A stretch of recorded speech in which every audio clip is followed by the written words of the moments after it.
The gavel came down like a gunshot.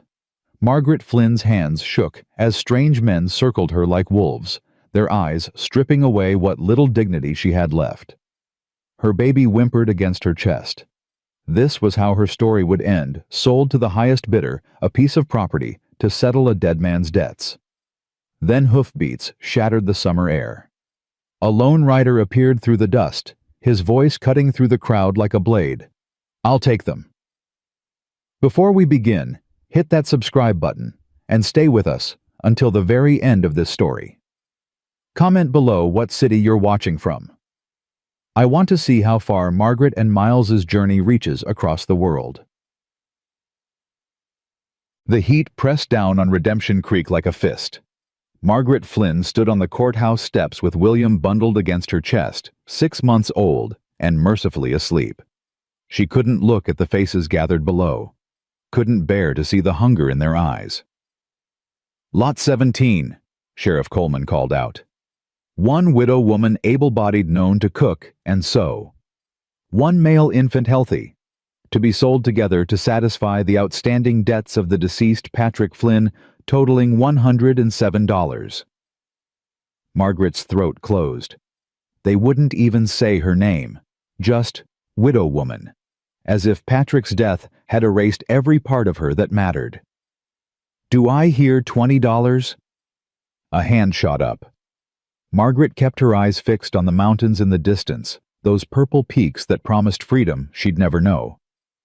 25. 30. The numbers climbed. Margaret's heart hammered against William's small body. She felt him stir his tiny fist curling against her collarbone. "Don't wake up, baby. Please don't cry." $60. This time Margaret's resolve broke. She looked. Dutch Kearney stood there, the mine foreman, his beard stained with tobacco juice. His eyes traveled up her body, slow and deliberate. She knew what he was buying. It wasn't her cooking. 65, countered another man, a freighter maybe, or a railroad man passing through. It didn't matter. They were all the same. Sheriff Coleman raised his gavel. "I have $65. Do I hear?" 80. Dutch Kearney smiled at her, showing brown teeth. Margaret's stomach turned over. 90, the freighter said. 100. The crowd shifted, murmuring. $100 was real money. Dutch Kearney crossed his thick arms and planted his feet wider, like he was daring anyone to outbid him. The sheriff scanned the crowd. "I have $100. Going once." Margaret closed her eyes. "Patrick. I'm sorry. I'm so sorry." She remembered the night he'd proposed in that little parlor in Ohio. He'd been so nervous his hands shook. "Come west with me, Margaret. I'll build us a life out there, a real life." She'd believed him. God help her, she'd believed every word. Now Patrick was 6 weeks dead, thrown from a horse and broken on the rocks below Miller's Pass. The doctor's bills and the funeral had taken everything. The bank had come for the house. The store had come for what she owed on credit. And now the law had come for her. Going twice. William stirred against her whimpering. Her arms tightened around him. There was nowhere to run. The gavel rose. Then the hoofbeats came. Fast and hard, like thunder rolling down from the mountains. The crowd turned as one. Margaret opened her eyes. A rider came down Main Street at a gallop, dust kicking up golden in the afternoon sun. He didn't slow until he was right there in front of the courthouse, his horse dancing sideways, foam on its neck. The man who swung down from the saddle was tall and lean, maybe 35, with dark hair that needed cutting and eyes that had seen too much. He wore Confederate gray pants and a Union cavalry jacket, both faded, almost colorless. A single revolver rode his hip. Dust covered him head to boots. "Auction's not over," Sheriff Coleman said. The stranger ignored him. He looked straight at Margaret, and something passed between them, recognition maybe, or just the simple acknowledgement of one broken thing seeing another. Then he reached into his saddlebag and pulled out a leather pouch. It hit the sheriff's podium with a heavy thunk. $120, the stranger said. "Gold, I'll take them." The crowd erupted. Dutch Kearney pushed forward, his face purple. "Now hold on." "You can count it," the stranger said. "It's all there." Sheriff Coleman opened the pouch, and his eyes went wide. He poured the contents onto his ledger book, gold coins catching the light, more money than most of these men would see in a year. "This is irregular," Coleman said, but there was no conviction in it. $120 beats 100, the stranger said. "That's arithmetic." Dutch Kearney stepped closer. He was 6 inches shorter than the stranger, but twice as wide. "Who the hell are you?" "Miles Sutton." "I don't know you." "No reason you should." "Well, Miles Sutton, maybe I'm not done bidding." Miles finally looked at him. His eyes were gray as winter ice. "Yeah, you are." Dutch's hand drifted toward his belt. Miles didn't move, didn't even blink, but something in his stillness made Dutch stop. The mine foreman's jaw worked like he wanted to spit. "You know what you just bought," Dutch said. "A woman with nothing, a baby with no future, and debts that'll follow them to the grave." "Then I guess they're my debts now." "You're making a mistake." "Won't be my first." Sheriff Coleman cleared his throat. "I have $120 in gold, going once, going twice." He glanced around the crowd. No one else raised a hand. Even Dutch Kearney stayed quiet. "Sold to Miles Sutton." The gavel came down. Margaret's knees nearly buckled. William woke up and started to cry, his small voice breaking through the shocked silence. She bounced him automatically, her mind reeling. "Sold. I've been sold." Miles Sutton climbed the courthouse steps. Up close, she could see the exhaustion carved into his face, the old scar that ran from his left eyebrow into his hairline. 3 days of beard shadowed his jaw. He stopped 2 feet away, careful not to crowd her. "Ma'am," he said quietly, "I'm not going to hurt you. I'm not going to lay a hand on you. You have my word on that." Margaret stared at him. Her whole body was shaking. "Then why?" He looked away out at the mountains. "Because no decent man could stand there and watch this happen." "You don't know me." "No, ma'am, I don't." "You just paid $120 for 2 people you've never met." Something flickered across his face. Pain, maybe, or memory. "I knew your husband." Margaret's breath caught. "Patrick." "Yes, ma'am.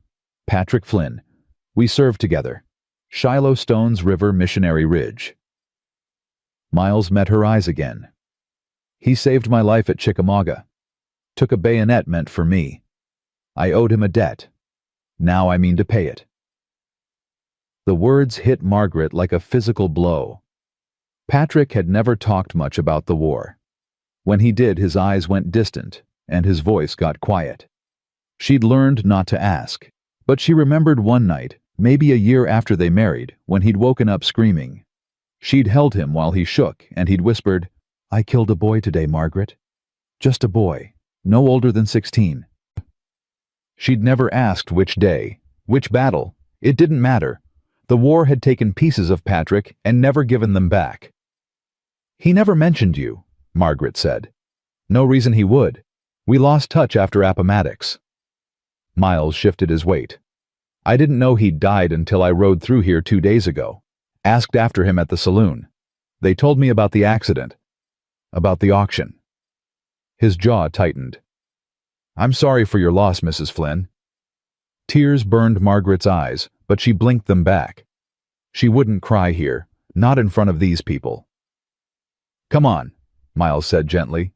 "Let's get you away from here." "Where are we going?" "Boarding house for tonight. Tomorrow my ranch. It's half a day's ride north." "And then what?" He paused. "Then you figure out what you want to do with your life. You're not my property, Mrs. Flynn. I bought your freedom, not you." Margaret looked into his face, searching for the lie. But there was only exhaustion and something deeper, a bone-deep weariness that matched her own. William cried harder, his small face red and scrunched. Miles glanced at the baby, then quickly away, like he didn't quite know what to do with the sight of a child. "He's hungry," Margaret said. "Then let's get him fed." Miles offered his arm. Margaret looked at that outstretched arm for a long moment. Every instinct screamed at her not to trust this stranger. But what choice did she have? Dutch Kearney was still watching from the street below, his eyes promising things that made her skin crawl. She took Miles's arm. They walked down the courthouse steps together. The crowd parted to let them through, silent now. Margaret kept her chin up and her eyes forward. She could feel their stares, could hear the whispers starting already. Bought herself a man. Wonder what she promised him. Poor bastard doesn't know what he's in for. Miles helped her onto his horse, then swung up behind her. His arm came around her waist to steady her, careful and impersonal. He smelled like dust and leather and sage. "Hold on," he said quietly, and clicked his tongue. They rode down Main Street at a walk. Behind them, Dutch Kearney stood in the street watching them go, his face hard as granite. Margaret felt his eyes on her back until they turned the corner. "That man," she said quietly, "Dutch Kearney, he's going to be trouble. Let him try. You don't understand. He runs the mine. Half the men in this town work for him." "Then half the men in this town better stay out of my way." There was no bravado in Miles's voice, just simple fact. Margaret twisted to look at his face. His eyes were fixed ahead, his jaw set. "You really fought with Patrick?" "I did." "Tell me something about him. Something only a soldier would know." Miles was quiet for a moment. Then, he sang. Terrible voice, couldn't carry a tune in a bucket, but he sang anyway. Irish songs mostly. "The Rose of Tralee" was his favorite. Used to drive the sergeant half mad. A ghost of a smile touched his mouth. "One time at Stones River, we were pinned down for 6 hours. Artillery pounding us, men dying all around. And Patrick just started singing. Quiet at first, then louder. Pretty soon half the company joined in. Didn't change anything, we still lost 30 men that day. But for those few minutes we weren't scared anymore." Margaret's throat closed. She remembered Patrick singing that song while he worked his voice rough and off-key but full of joy. She'd teased him about it, called him her terrible Irish tenor. "He sang it to William," she whispered, "every night before bed." Miles didn't respond, but his arm around her waist tightened just a fraction. They reached the boarding house, a 2-story clapboard building at the edge of town, paint peeling but solid. Miles dismounted and helped Margaret down, his hands careful on her waist. William was wailing now, his small fists flailing. "Shh, baby," Margaret whispered. "Shh, it's all right." But it wasn't all right. Nothing was all right. "Mrs. Donnelly!" Miles called toward the house. The door opened, and a gray-haired woman appeared, wiping her hands on her apron. Her eyes went from Miles to Margaret to the crying baby, and understanding flashed across her face. "Dear God," Mrs. Donnelly breathed. "Miles Sutton, what have you done? What needed doing?" He gestured to Margaret. "This is Mrs. Flynn. She and the baby need a room, the best one you've got. I've only got 2 rooms open, and one of them is yours. Then she takes mine. I'll sleep in the storeroom." Mrs. Donnelly's eyes narrowed. "People will talk." "People are already talking. Whole town just watched me buy her at auction." Miles's jaw tightened. At least this way, she's got a locked door between her and anyone who thinks that purchase came with certain rights. Margaret flinched. The words were blunt but true. That's exactly what men like Dutch Kearney had been thinking. Mrs. Donnelly looked at Margaret for a long moment, then nodded. "Come in, dear. Let's get that baby settled." Inside the boarding house was dim and cool. Margaret followed Mrs. Donnelly up a narrow staircase, William's cries echoing off the walls. Behind them, she heard Miles talking quietly, with someone, Mr. Donnelly maybe, or another boarder. "Here we are." Mrs. Donnelly opened a door at the end of the hall. "It's not much, but it's clean." The room was small but neat, a bed with a patchwork quilt, a washstand, a chair by the window. Sunlight slanted through the glass, golden and warm. A man's room. Miles's room. A few books stacked on the windowsill. A razor and shaving mug on the washstand. the faint smell of tobacco and soap. "There's water in the pitcher," Mrs. Donnelly said. "I'll bring up something for you to eat. Do you need anything for the baby?" "Milk," Margaret said. "If you have any, and maybe some cloths. I'll bring what I can." Mrs. Donnelly hesitated at the door. "That man downstairs, he's not what you might think. Known Miles Sutton 3 years now. He's quiet, keeps to himself, but decent. Never seen him drunk, never seen him raise his voice or his hand. You could do worse." "I've already done worse," Margaret said before she could stop herself. Then she caught herself. "I'm sorry. I didn't mean Patrick was a good man. He just had bad luck." Mrs. Donnelly's expression softened. "Patrick Flynn was your husband?" "Yes." "I met him once. Came through here looking for work about 2 years back. Seemed like a good man." She paused. "I'm sorry for your loss."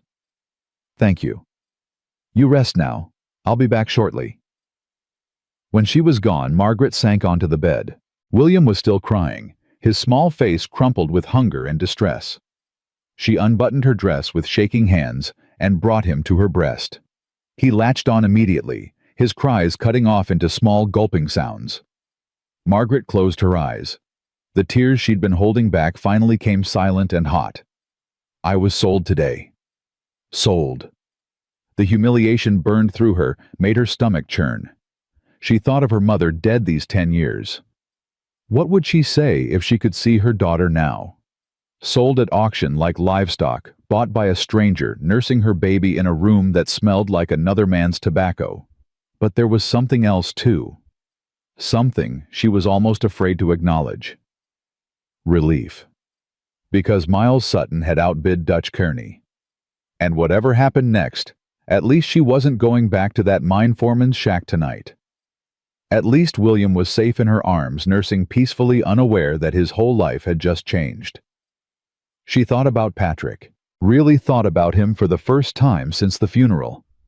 She'd been so angry at him for dying, angry at him for getting on that damn horse when he'd been drinking, angry at him for leaving her with nothing but debts and a baby and a future that ended on a courthouse step. But maybe he'd left her something else too. A debt. A man who'd fought beside him and owed him a life. Patrick. Did you know? Did you know Miles Sutton would come? Of course not. Patrick was dead. He couldn't know anything anymore. There was a soft knock at the door. "Mrs. Flynn?" Miles's voice. "Mrs. Donnelly's bringing food. You need anything else?" Margaret wiped her eyes quickly. "No, thank you." A pause. "You can lock the door if you want. I'll be downstairs." She heard his footsteps retreat down the hall. After a moment, Margaret rose carefully, still cradling William, and turned the key in the lock. The small click echoed through the room. She stood there for a long moment, her hand on the key. A locked door. Such a small thing, but it meant she had a choice. Stay or go, let him in or keep him out. For the first time in 6 weeks, something was hers to decide.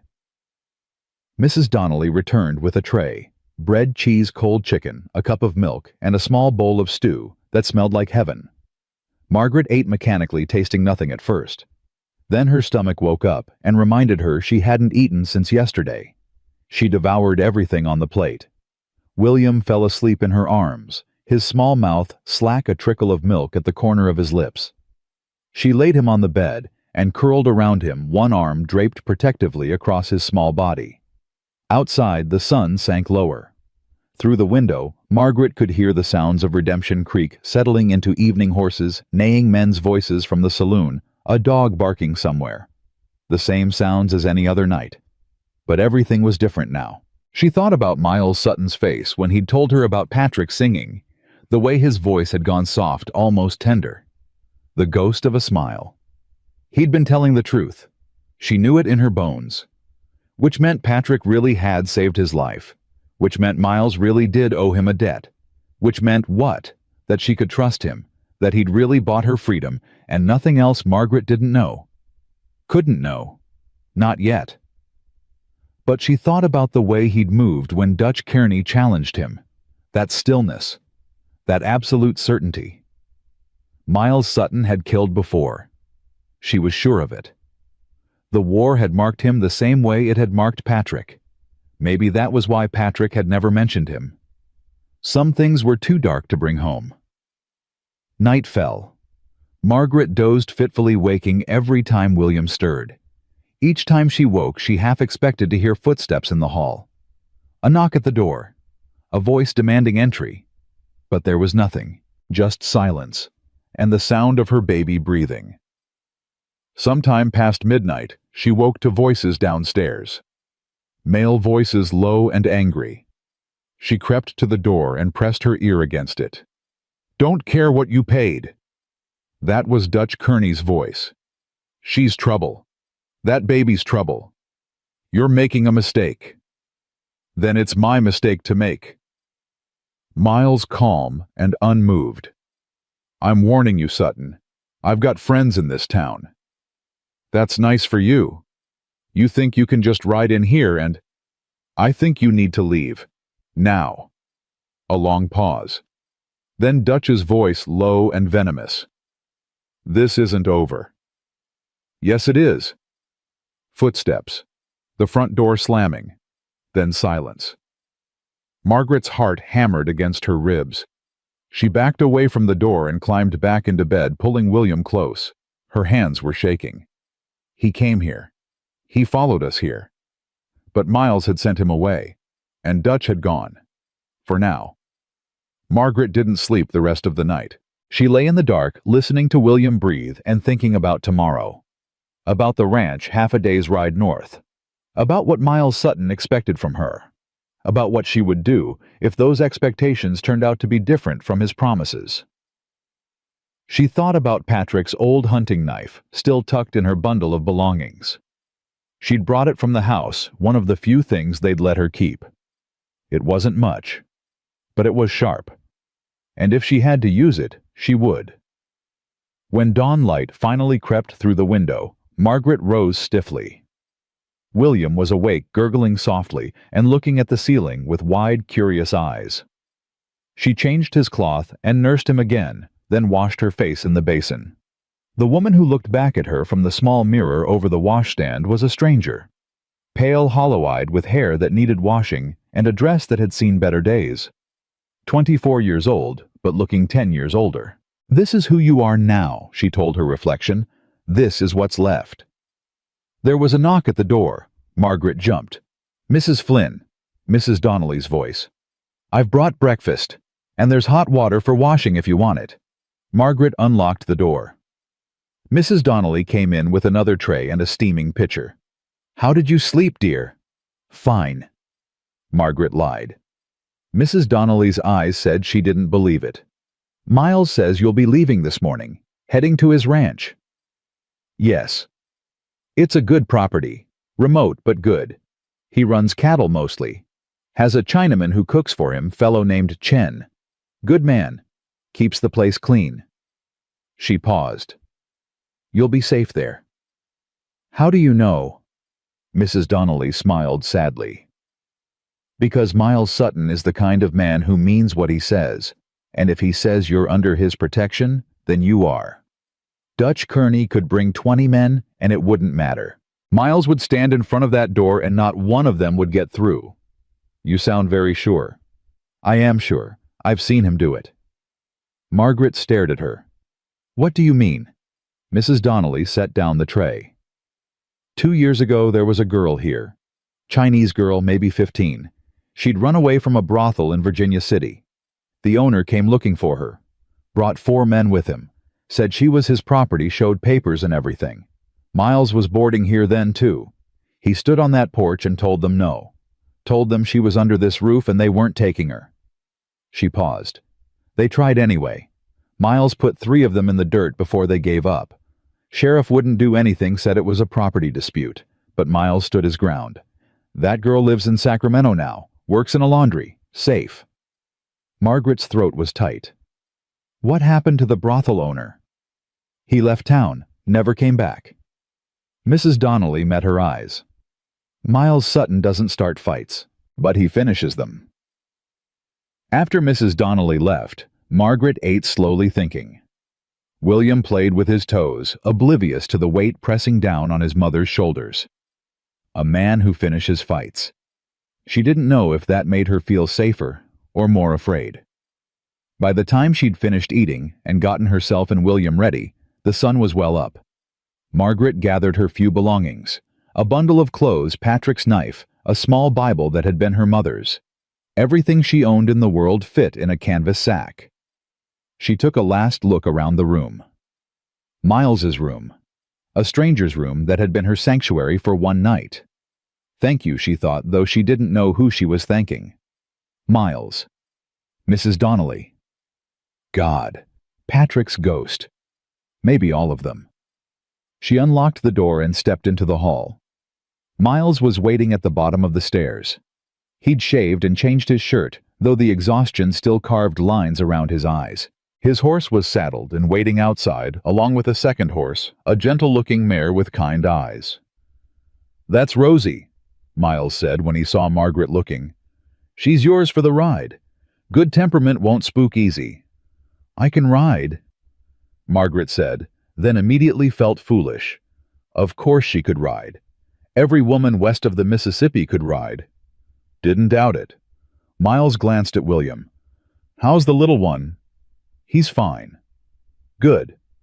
Miles took her bundle and secured it to Rosie's saddle. "It's about 4 hours to the ranch. We'll stop halfway to rest the horses and let you feed him." "All right." Miles helped her mount his hands, careful on her waist again. She settled William in the sling she'd fashioned across her chest, his small head tucked under her chin. Miles swung up onto his own horse. "Ready?" he asked. Margaret looked back at the boarding house. Mrs. Donnelly stood in the doorway, one hand raised in farewell. Beyond her, Margaret could see the town of Redemption Creek, the place that had sold her, the place that had watched her humiliation. "Yes," she said. "I'm ready." They rode north. The morning was cool and clear, the mountains sharp against a blue sky. They followed a wagon road for the first hour, passing a few other travelers, a freight wagon, a family, and a buckboard, 2 cowboys herding a small group of cattle. Everyone stared. Everyone would remember. Then Miles turned off onto a smaller trail, barely more than a track through the sagebrush. The land opened up around them, rolling hills covered in golden grass stands of aspen and pine creeks, running clear and cold. It was beautiful. Margaret had forgotten that the world could be beautiful. They rode in silence mostly. Miles wasn't much for conversation, and Margaret was too wrung out to make the effort. William dozed against her chest, lulled by the rocking motion of the horse. Around midday, Miles stopped near a creek. He helped Margaret down and spread a blanket in the shade while she nursed William. He didn't watch, didn't hover, just moved off to water the horses and give her privacy. When William was fed and drowsy again, Margaret joined Miles by the creek. He'd produced jerky and hardtack from his saddlebag. "Not much, but it'll hold you," he said. They ate in silence. The water burbled over stones. A hawk circled overhead hunting. "Can I ask you something?" Margaret said finally. "Yes, ma'am." "What happened to you after the war?" Miles was quiet for so long she thought he wouldn't answer. Then, "Went home to Ohio. My parents' farm. But they died while I was gone, cholera in '63. Farm was sold for taxes. So I drifted. Worked as a ranch hand in Kansas, a deputy in Nebraska, a scout for the Army in Wyoming. Finally saved enough to buy land of my own. Found a piece up here that nobody wanted, too remote, too hard to work. Suited me fine." "You've been alone all that time." "Mostly." "That must be hard." He looked at her, then really looked at her. "Harder than being sold at auction." Margaret flinched. "I didn't mean—" "I know what you meant." Miles stood and brushed off his pants. "We should keep moving. Want to get there before dark." They rode on. The trail climbed now, winding through foothills thick with timber. Margaret's arms ached from holding William, and her back throbbed from the long ride. But she didn't complain. Around mid-afternoon, they crested a ridge, and Miles stopped. There, he said, pointing. Below them, in a wide valley between two mountain slopes, lay a ranch. A cabin made of logs, solid and well built. A barn, a corral, a few outbuildings. Cattle dotting the meadow, smoke rising from the chimney. Home, Miles said quietly. As they descended into the valley, a figure emerged from the cabin, a small man with a long gray braid. He shaded his eyes watching them approach. "That's Chen," Miles said. "He'll have dinner ready." They rode into the yard. Chen's eyes went from Miles to Margaret to William, and his expression didn't change at all. If he was surprised to see a woman and baby, he didn't show it. "Ah," Chen said. "You bring guests." "More than that."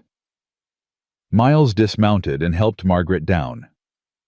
"Chen, this is Mrs. Margaret Flynn and her son William. They'll be staying with us." Chen studied Margaret for a long moment. Then he smiled a small, gentle smile. "Welcome," he said. "You must be tired. Come inside. I make tea." And just like that, Margaret crossed the threshold into Miles Sutton's home. The cabin was simple but clean. One large room with a fireplace, a table, a few chairs, and a ladder leading to a loft. A door led to what looked like a small bedroom. Dried herbs hung from the rafters. The smell of stew filled the air. Chen busied himself making tea while Miles showed Margaret the bedroom. "This is yours," he said. "I'll sleep in the loft. Chen has a room in the barn." Margaret looked around. A real bed with a feather mattress, a chest of drawers, a window looking out at the mountains. "I can't take your room," she said. "Yes, you can.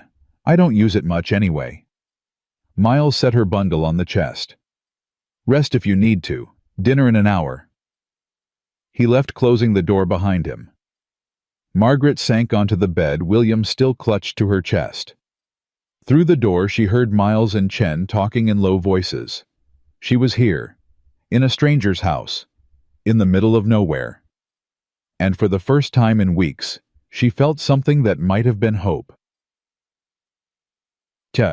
Margaret woke to the sound of an axe biting wood. For a moment she didn't know where she was. The ceiling above her was wrong. The light coming through the window fell at the wrong angle. Then William stirred beside her, and memory flooded back. Miles Sutton's ranch, the cabin in the valley, the bedroom he'd given up for her. She sat up carefully, trying not to wake the baby. Her body ached from yesterday's ride muscles protesting in places she'd forgotten could hurt. Through the window, she could see Miles in the yard splitting logs with steady, rhythmic strokes. His shirt was off despite the cool morning air, and sweat gleamed on his back. Margaret looked away quickly, heat rising to her face. It wasn't proper to watch a man like that, even if he had bought her freedom, even if she was living in his house, especially because she was living in his house. She dressed quickly and changed William's cloth, then ventured into the main room. Chen was at the stove stirring something that smelled like heaven. "Good morning," Margaret said quietly. Chen turned and smiled. "You sleep well?" "Yes, thank you." "Baby sleep too?" "Most of the night." William had only woken twice, which was a miracle. Maybe the long ride had exhausted him too. "Good, good." Chen ladled something into a bowl. "You eat. Need strength." Margaret sat at the table. The bowl contained rice porridge with bits of meat and vegetables. She'd never eaten anything like it, but she was hungry enough not to care. The first spoonful was strange on her tongue. Different spices, different textures. The second was better. By the third, she was devouring it. Chen watched with approval. "You like?" "It's wonderful." "Chinese congee, very good for new mothers." He poured her tea, the liquid, pale and fragrant. "Drink." "Also good." The door opened, and Miles came in carrying an armload of split wood. He'd put his shirt back on, though it clung to his damp skin. He nodded at Margaret. "Morning." "Good morning." He stacked the wood by the fireplace, then washed his hands in the basin. Chen handed him a bowl of congee without being asked. Miles ate, standing up, his eyes on the window. Cattle look good, he said to Chen. No sign of wolves. I checked fence yesterday. All strong. Good. Margaret watched this exchange with curiosity.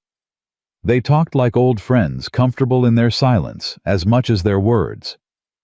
How long had Chen been here? What had brought a Chinese man to this remote valley in Montana? As if reading her thoughts, Chen caught her eye and smiled. You have questions. I don't want to pry. Is not prying, is conversation. He poured more tea. I come here 3 years ago, from railroad camp. Bad place. Many Chinese workers all treated like animals. I run away. Miles find me half dead in snow. Bring me here. Give me job, give me home. He shrugged. Now I stay. That was kind of him. Miles good man. Quiet but good. Chen glanced at Miles, who'd gone very still. He saved many people. Never talks about it. Chen, Miles said quietly, is true. That's enough. Chen smiled like he'd won a small victory. He turned back to his cooking, humming something under his breath. Margaret looked at Miles. He was staring into his bowl like it held answers to questions he hadn't asked. She thought about what Mrs. Donnelly had said about the Chinese girl, about Miles standing against 4 men, about finishing fights. Thank you, Margaret said, for everything you've done. Miles looked up surprised. You don't need to thank me. Yes, I do. You didn't have to. Her voice caught. You could have let them sell me to Dutch Kearney. You didn't. No decent man would have. There weren't any other decent men at that auction. Miles had no answer for that. He set down his bowl and reached for his hat. I've got work to do. Fence needs mending on the north pasture. Won't be back till evening. Can I help? He paused, his hand on the door. Help. I'm not useless. I can cook, clean men clothes. I can earn my keep. Something shifted in Miles's expression. Mrs. Flynn, you don't need to earn anything. You're not here to work off a debt. Then what am I here for? The question hung between them. Miles's jaw tightened. You're here because you need a place to be. That's all. He left before Margaret could respond. The door closed behind him with a soft click. Chen made a small noise, approval or amusement, Margaret couldn't tell. He not used to people, Chen said. Been alone too long, but he try. I don't understand him. Good, that means he interesting. Chen handed her a rag. You want to help you dry dishes? I wash. So Margaret dried dishes while Chen washed, and William dozed in a basket Chen had produced from somewhere. It felt strange to be doing something so ordinary after everything that had happened. Strange and almost comforting. You have family? Chen asked. Not anymore. My parents died during the war. I had a brother, but he went west in '71. Haven't heard from him since. Margaret folded the rag carefully. Patrick was all I had left, and now he's gone too. You have baby. Baby is family. Yes. She looked at William sleeping peacefully. He's all I have now. And Miles, Chen added quietly. Margaret's hand stilled. Miles isn't family. Not yet, but maybe someday. Chen smiled at her expression. I see things. I see how he looks at you, like you puzzle he trying to solve. He barely looks at me at all. Exactly. Before Margaret could figure out what that meant, William woke up with a wail. She picked him up and retreated to the bedroom to nurse him, her mind spinning. Like you puzzle he trying to solve. What did that mean? Miles had made it clear she wasn't here to be his wife. Wasn't here to be anything except safe. So why did Chen think? Margaret shook her head. It didn't matter. She couldn't afford to think about things like that. Couldn't afford to imagine a future beyond the next few weeks. She needed to figure out what came next. Where she would go. How she would survive. But every time she tried to picture leaving this place, her mind went blank. The days fell into a rhythm. Miles left early each morning to work the ranch. Chen cooked and cleaned and tended the vegetable garden behind the cabin. Margaret helped where she could, washing clothes, mending torn shirts, keeping the cabin tidy. William grew more alert, his eyes following movements, his small hands reaching for everything. Miles stayed distant, polite but distant. He ate dinner with them each night, answered questions when asked, but volunteered little. He never touched Margaret, never came too close, always left space between them like an invisible wall. Margaret told herself she was grateful, told herself this distance meant she was safe. But sometimes late at night when William finally slept and the cabin creaked in the wind, she felt terribly, desperately lonely. A week passed, then another. Autumn crept closer, the mornings sharp with frost, the aspens beginning to turn gold. Margaret fell into the work without thinking about it, cooking breakfast, while Chen prepared the animals' feed, hanging laundry on the line, singing quietly to William while he played on a blanket in the sun. She tried not to think about Redemption Creek. Tried not to wonder if Dutch Kearney was still angry. Tried not to remember the faces of the men who'd bid on her like she was livestock. But sometimes at night, she heard hoofbeats in her dreams and woke gasping, her heart hammering, only to realize it was just the wind in the pines. On a Thursday morning, 2 weeks after she'd arrived, Miles came back from checking the cattle earlier than usual. His face was set, his movements tight with tension. "What's wrong?" Margaret asked. "Nothing." "You're lying." He shot her a look, surprised. Then something like respect flickered across his face. There were tracks on the north boundary. 3 riders, maybe 4. Too deliberate to be drifters. Margaret's stomach dropped. "You think they're looking for this place?" "Maybe. Or maybe they're just passing through." But his hand rested on his revolver, like he didn't believe his own words. Chen appeared in the doorway, his face unusually serious. "We prepare—" "Yeah, check the rifle. Make sure there's ammunition in the cabin and the barn." Miles turned to Margaret. "You know how to shoot?" "Patrick taught me." "Good. There's a Winchester in the bedroom. It's loaded. If anyone comes while I'm out, anyone who's not Chen or me, you lock that door and you don't open it. Understand?" "You think Dutch Kearney would come here?" "I think Dutch Kearney is the kind of man who doesn't like losing." Miles's eyes were hard. "And I think he's stupid enough to try something." "Then maybe I should leave. Go somewhere else. I don't want to bring trouble to—" "No." The word was flat, absolute. Margaret stared at him. "You're not leaving?" Miles said. "You're not running. You're under my protection, and that means something." He paused. "I made you a promise, Mrs. Flynn. I don't break promises."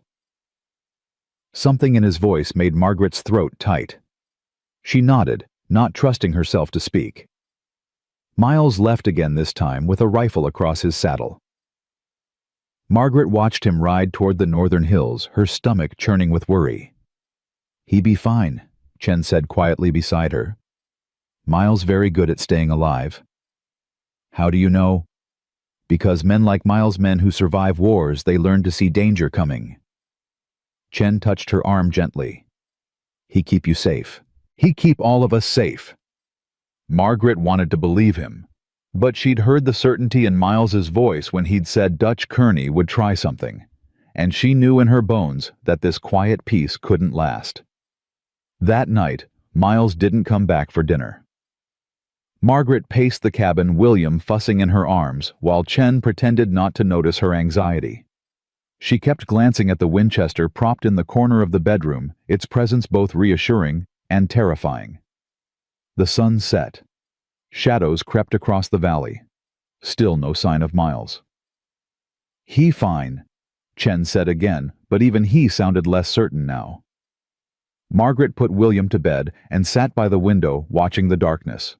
An owl called somewhere in the trees. The wind picked up, rattling the shutters. Then, finally, hoofbeats. Margaret grabbed the rifle and moved to the door. Chen already had his shotgun in hand. "Miles!" she called. It's me! Relief flooded through her. She opened the door. Miles dismounted heavily, exhaustion carved into every line of his body. Blood stained his sleeve. "You're hurt," Margaret said. "It's nothing." "Let me see." "Mrs. Flynn." "Sit down." Her voice came out sharper than she'd intended. "Please." Miles hesitated, then sank into a chair. Margaret rolled up his sleeve carefully. A long gash ran along his forearm, deep enough to need stitches. "What happened?" "Ran into some men. They had questions about whether I was harboring a certain widow." Margaret's hand stilled. "Dutch Kearney sent them." "Didn't give their names. Didn't need to." "What did you tell them?" "That they were trespassing. That they needed to leave." Miles's jaw tightened. "They didn't want to listen." "So you made them listen." "Something like that." Chen brought hot water and clean cloths. Margaret cleaned the wound as gently as she could, but Miles still flinched. His skin was warm under her fingers, his muscles taut. "This needs stitches," she said. "I've had worse." "That's not the point." Margaret threaded a needle with steady hands. "This is going to hurt." "I know." She worked quickly, her stitches neat and even. Patrick had taught her this too during their first winter when money was tight and the doctor was 2 days' ride away. Miles didn't make a sound, but she felt him tense with each pull of the thread. "There," she said finally. "Keep it clean. Change the bandage every day." "Yes, ma'am." Their eyes met. In the lamplight, his face looked younger, somehow more vulnerable. Margaret was suddenly aware of how close they were, her hand still resting on his arm. She pulled back quickly. "You should eat something." "Not hungry." "You need to keep your strength up." "Mrs. Flynn." "Margaret." The word came out before she could stop it. "You can call me Margaret." Miles stared at her. Something shifted in his expression, surprise maybe, or something deeper. "Margaret," he said quietly. "You should get some rest. So should you." "I will. After I check the barn one more time." "Miles." She waited until he looked at her. "Thank you. For protecting us." He stood, moved toward the door, then paused. "Those men won't come back. I made sure of that." His voice was soft. "But Dutch Kearney, he's not done. Not yet." "What will he do?" "Don't know. But whatever it is, we'll be ready." After he left, Margaret sat at the table, her hands shaking now that the crisis had passed. Chen brought her tea without comment. "You did good," he said. "Very steady hands." "I was terrified."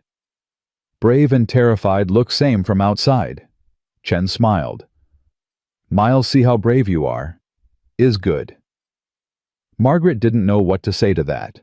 She sipped her tea and thought about the blood on Miles's arm, the exhaustion in his eyes, the way he'd said her name, Margaret, like he was trying it out, seeing how it felt in his mouth. She thought about his promise, his absolute certainty that she was under his protection, the way he'd ridden out today to face men who wanted to hurt her and come back bleeding but victorious.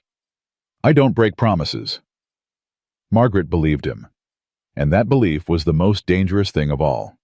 The next morning, Miles appeared at breakfast with his arm properly bandaged. He ate quickly, not quite meeting Margaret's eyes, then headed back out to work. But something had shifted between them. Some invisible wall had cracked. Over the following days, Miles started staying closer to the cabin. He found excuses to work on the barn roof, to repair the corral fence, to chop wood within sight of the house. Margaret understood. He was watching, waiting, and she was grateful even if she couldn't quite say it. One afternoon, while William napped, Margaret ventured outside to the small vegetable garden. Chen had taught her which plants needed harvesting, which needed water. The work was simple, but satisfying. She liked the feel of dirt under her fingernails, the smell of tomato vines, the weight of squash in her hands. She was pulling weeds when she heard footsteps behind her. "You're good at that," Miles said. Margaret jumped. She hadn't heard him approach. "You startled me." "Sorry." He crouched beside her, examining the garden. Chen says you've got a knack for growing things. My mother had a garden. She taught me when I was small. Margaret brushed dirt from her hands. Before the war came and destroyed everything. War destroys a lot of things. Yes. She glanced at him. Is that why you came west, to get away from what the war destroyed? Miles was quiet for a long moment. Then, the war took my family, my home, the person I thought I was. He pulled a weed absently. Out here none of that matters. No one knows who you were. They only see who you are now. And who are you now? He met her eyes. I'm still figuring that out. Margaret understood. She was still figuring out who she was too. Not Patrick's wife anymore. Not the girl from Ohio. Not the woman sold at auction. Someone new. Someone being born in the quiet of this valley, in the rhythm of work and survival. Can I ask you something? She said. Yes. Why didn't you ever marry Mrs. Donnelly mentioned someone Rebecca Wilson? Miles' expression closed. That was a long time ago. But she mattered to you. Once, before I knew better. He stood brushing dirt from his knees. Rebecca wanted a husband who'd live in town, who'd run a store or practice law, who'd go to church on Sundays and host dinner parties. He gestured at the valley around them. I couldn't be that man. Tried for a while, made us both miserable. So you came here. So I came here. Miles looked at the mountains. This is where I belong, this land, this silence. Rebecca couldn't understand that. Maybe nobody can. I can, Margaret said quietly. He looked at her sharply. What? I understand. About belonging to a place, about needing silence. She stood facing him. Patrick wanted to build an empire, always talking about expansion, about making something of himself. He couldn't just be. He always had to be becoming. Her throat tightened. It's exhausting living with someone who's never satisfied. You loved him. I did, but I didn't always like him. The admission felt like betrayal. Is that terrible? It's honest. Miles's voice was gentle. Love isn't always enough. Sometimes you need understanding too. Their eyes held. Margaret felt something shift inside her chest. Recognition maybe, or connection. This man understood things about her that Patrick never had. Understood the need for quiet, the comfort of work, the beauty of a life lived small and true. Miles, Margaret. Chen's voice sharp with alarm. They turned as one. Chen was running from the cabin, his face pale. What's wrong? Miles was already moving his hand on his revolver. Rider coming, fast. Miles swore under his breath. Get inside, both of you. Lock the door. Miles. Now. Margaret ran. Chen grabbed her arm and pulled her into the cabin. She snatched up William, who'd woken crying, and Chen barred the door. Through the window, Margaret saw a rider appear at the edge of the trees. Not Dutch Kearney. Someone younger, dressed in range clothes, his horse lathered from hard riding. Miles stood in the yard, his rifle across his arms, waiting. The rider reined in, hands carefully visible. Miles Sutton. Who's asking? Name's Tom Fletcher. I work for Samuel Hayes in Redemption Creek. Hayes the banker. Yes, sir. Fletcher glanced nervously at the rifle. I'm not here for trouble. Mr. Hayes sent me with a message. I'm listening. Dutch Kearney's making noise in town, talking about how you stole his property, how you're harboring a criminal. Fletcher shifted in his saddle. Mr. Hayes thought you should know. Kearney's gathering men, maybe 10, maybe more. Margaret's breath stopped. 10 men. When? Miles asked, his voice cold. Don't know exactly, but soon. Day or two, maybe. Fletcher looked miserable. Mr. Hayes says he can't stop it. Kearney owns too many debts in that town. Men do what he says.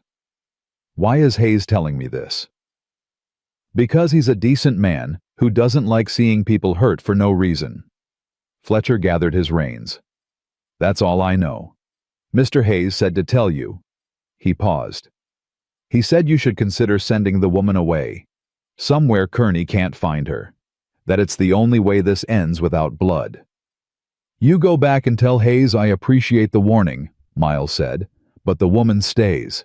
Anyone who comes here looking for trouble will find it." Fletcher nodded like he'd expected that answer. "Good luck, Mr. Sutton. You're going to need it." He wheeled his horse and galloped away. Miles stood in the yard for a long moment staring after him. Then he turned back to the cabin. His face was set like stone. Margaret opened the door. "Miles?" "I need to go to town." "What? No. You can't." "I'm not going to sit here and wait for Kearney to bring a war to my doorstep." Miles was already moving, grabbing his saddlebags, checking his weapons. "I'll end this before it starts. He'll kill you. 10 men against 1. Won't be a fair fight, I know." Miles looked at her, and his eyes were terrible. "But I've survived worse odds." "Let me come with you." "No." "Miles, you stay here. You and William stay here where it's safe. Chen will protect you." He turned to Chen. "Anything happens to them, anything at all." "Nothing will happen," Chen said quietly. "I promise." Miles looked at Margaret one more time. Something passed between them. Fear, determination, and something else. Something that made Margaret's chest ache. "I'll be back," he said. "You'd better be." He almost smiled. Then he was gone, riding hard toward Redemption Creek and whatever waited for him there. Margaret stood in the doorway watching until he disappeared into the trees. Her arms tightened around William. "He going to be all right?" she asked Chen. Chen didn't answer right away. When he did, his voice was troubled. "Miles very good at violence. But 10 men." He shook his head. "We pray he come back." But Margaret knew prayer wasn't always enough. She spent the rest of that day in a haze of fear. Every sound made her jump. Every shadow looked like a rider. William fussed, picking up on her tension, and nothing she did could soothe him. Night fell. Still no sign of Miles. Chen moved his bedroll inside, sleeping by the door, with his shotgun across his chest. Margaret lay awake in the bedroom, staring at the ceiling, imagining all the ways Miles could die. 10 men. How could one man stand against 10? Even Miles with his cold eyes and his quiet violence. Even Miles who'd survived the war and everything after. She thought about his face when he'd said her name. Thought about the way he'd crouched beside her in the garden, pulling weeds like it was the most natural thing in the world. Thought about his promise. "I don't break promises," and wondered if death could break a promise made in good faith. Dawn came gray and cold. Margaret rose exhausted and made coffee with shaking hands. Chen said nothing, just handed her a bowl of rice that she couldn't eat. Mid-morning, William finally fell asleep. Margaret stood at the window watching the trail, willing a rider to appear. And then, impossibly, he did. Miles rode into the yard at noon, slumped in his saddle, his horse moving slow. Margaret ran outside, her heart in her throat. "Miles." He slid from the saddle and nearly fell. Margaret caught him staggering under his weight. Chen appeared, and together they got him inside. Blood. There was so much blood. His shirt was torn, his face bruised, his knuckles split and raw. "What happened?" Margaret demanded, her hands already reaching for bandages. "Ended it," Miles said through swollen lips. "Dutch Kearney won't bother you again." "Did you kill him?" "Didn't have to. Broke his jaw, broke his pride.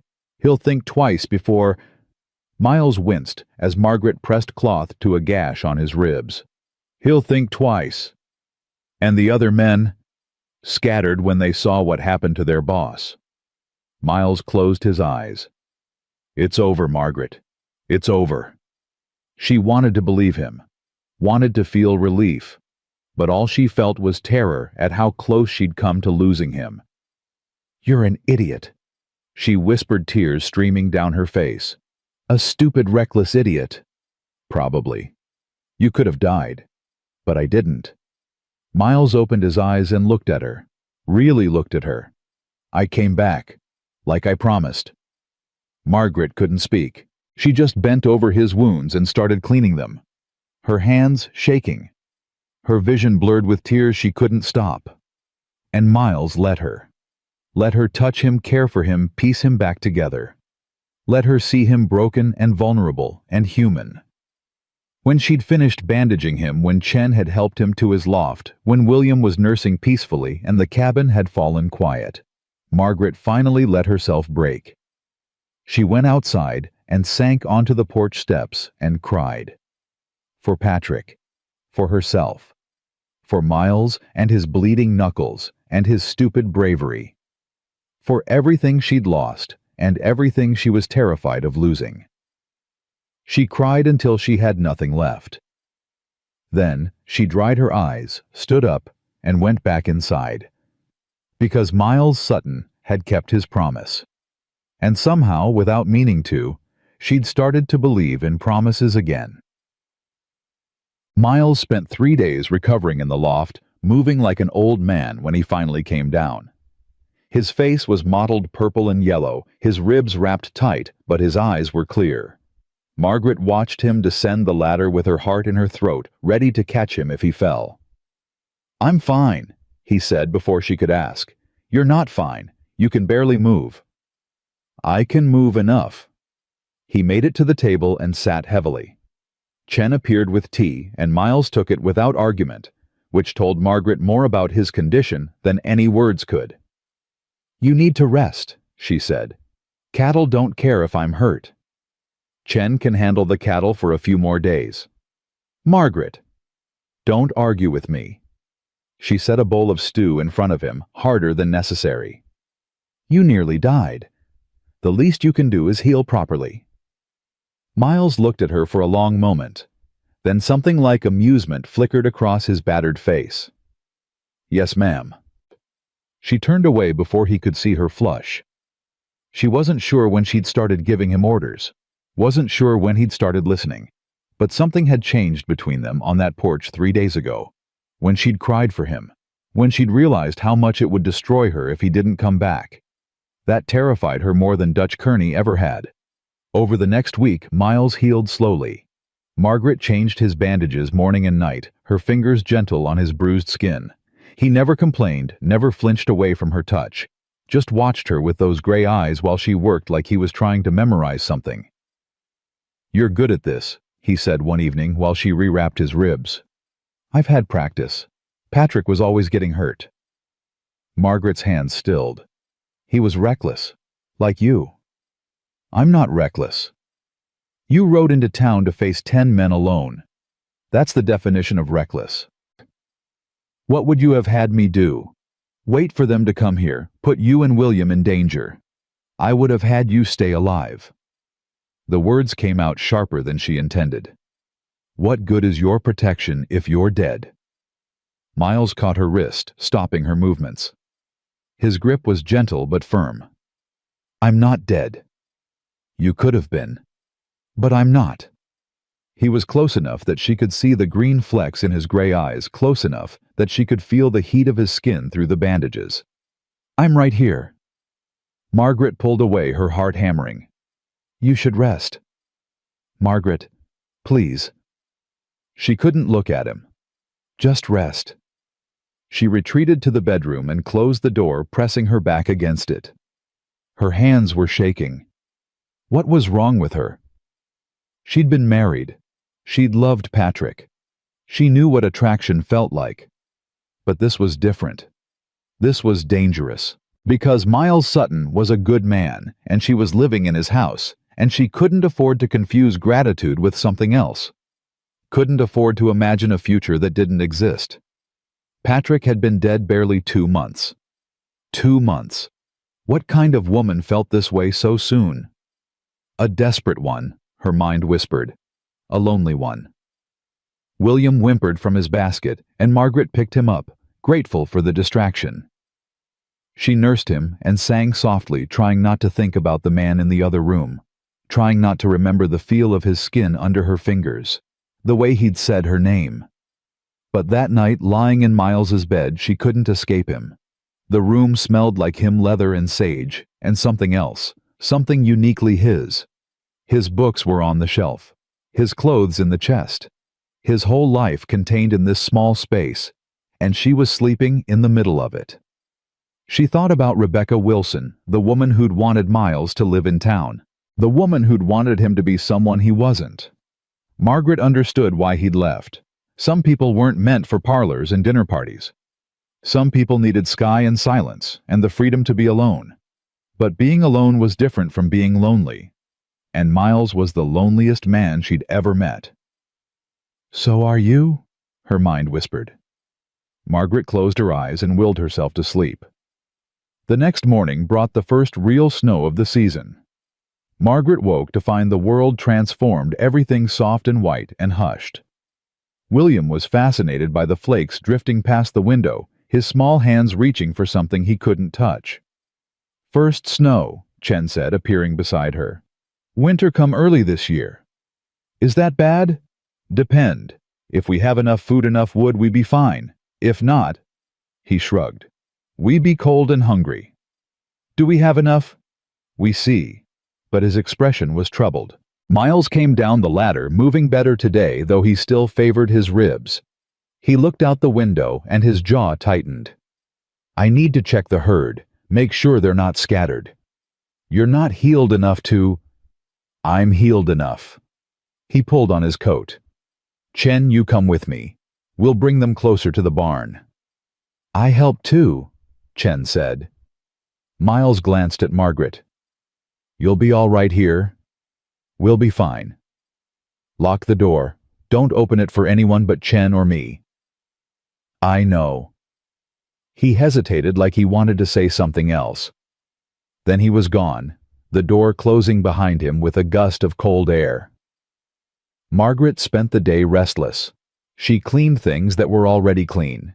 She mended clothes that didn't need mending. She played with William until he fell asleep exhausted from laughing at her silly faces. But her mind kept wandering to Miles out in the snow, to his bruised ribs and his stubborn insistence on working, to the way he'd looked at her last night when she'd touched his skin.